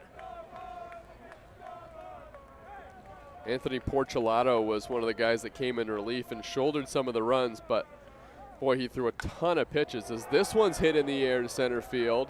Savage has driven it well, and it is gone. Andrew Savage leaves the yard. It's 15-11. All of a sudden, it's a 4-run game. Put a good swing on that one, managed to drive it out, and Brantford's offense today has creeped back into this one. A couple of solo shots. If a couple of things bounce a different way, you get a couple of men on base for those home runs, who knows where we are. That's the thing with this Brantford Red Sox team, is that they have too many good hitters in the lineup to just roll over. Ian Antone is one of them, and he takes outside. Yeah, we were almost ready to call this game after the second, but Brantford has battled back in a really real way.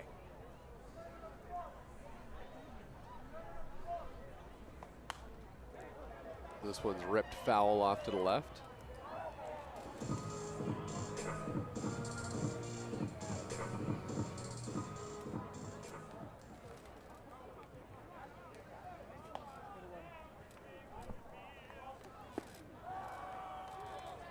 Flanagan gets the swing and the miss there from Ian Antone. Ian Antone, the native of DuPage, Illinois, standing at 6'2". The 1-2 pitch from Flanagan, and it just missed. It was close. Flanagan just over 20 pitches.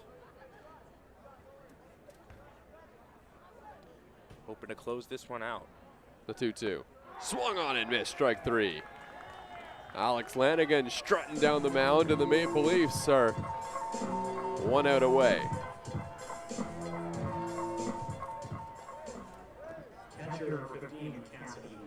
Alex Flanagan feeling it after striking out a tough batter. Now here's the catcher.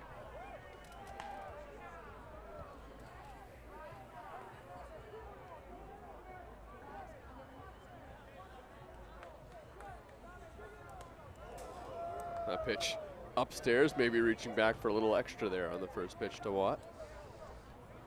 Yeah, Watt had to bend back on that one and hit off the top of Brant's glove.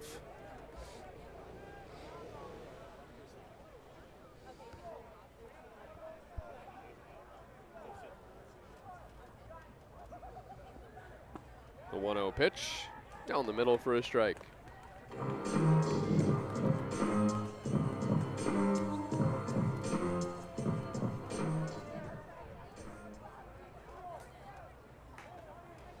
Maple Leafs with a win will be right up there with Kitchener Panthers and Brantford Red Sox.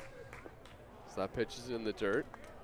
There's a huge disparity in games played, but they would be tied with Brantford for that 6th spot in the Canadian Baseball League. They can hold on here. The 2-1. Swung on and missed. 2-2 the count.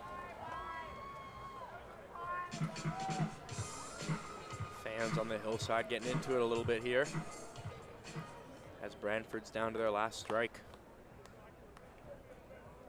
Flanagan, 1 strike away. The 2-2. Outside, Watt wouldn't chase, and the count runs full.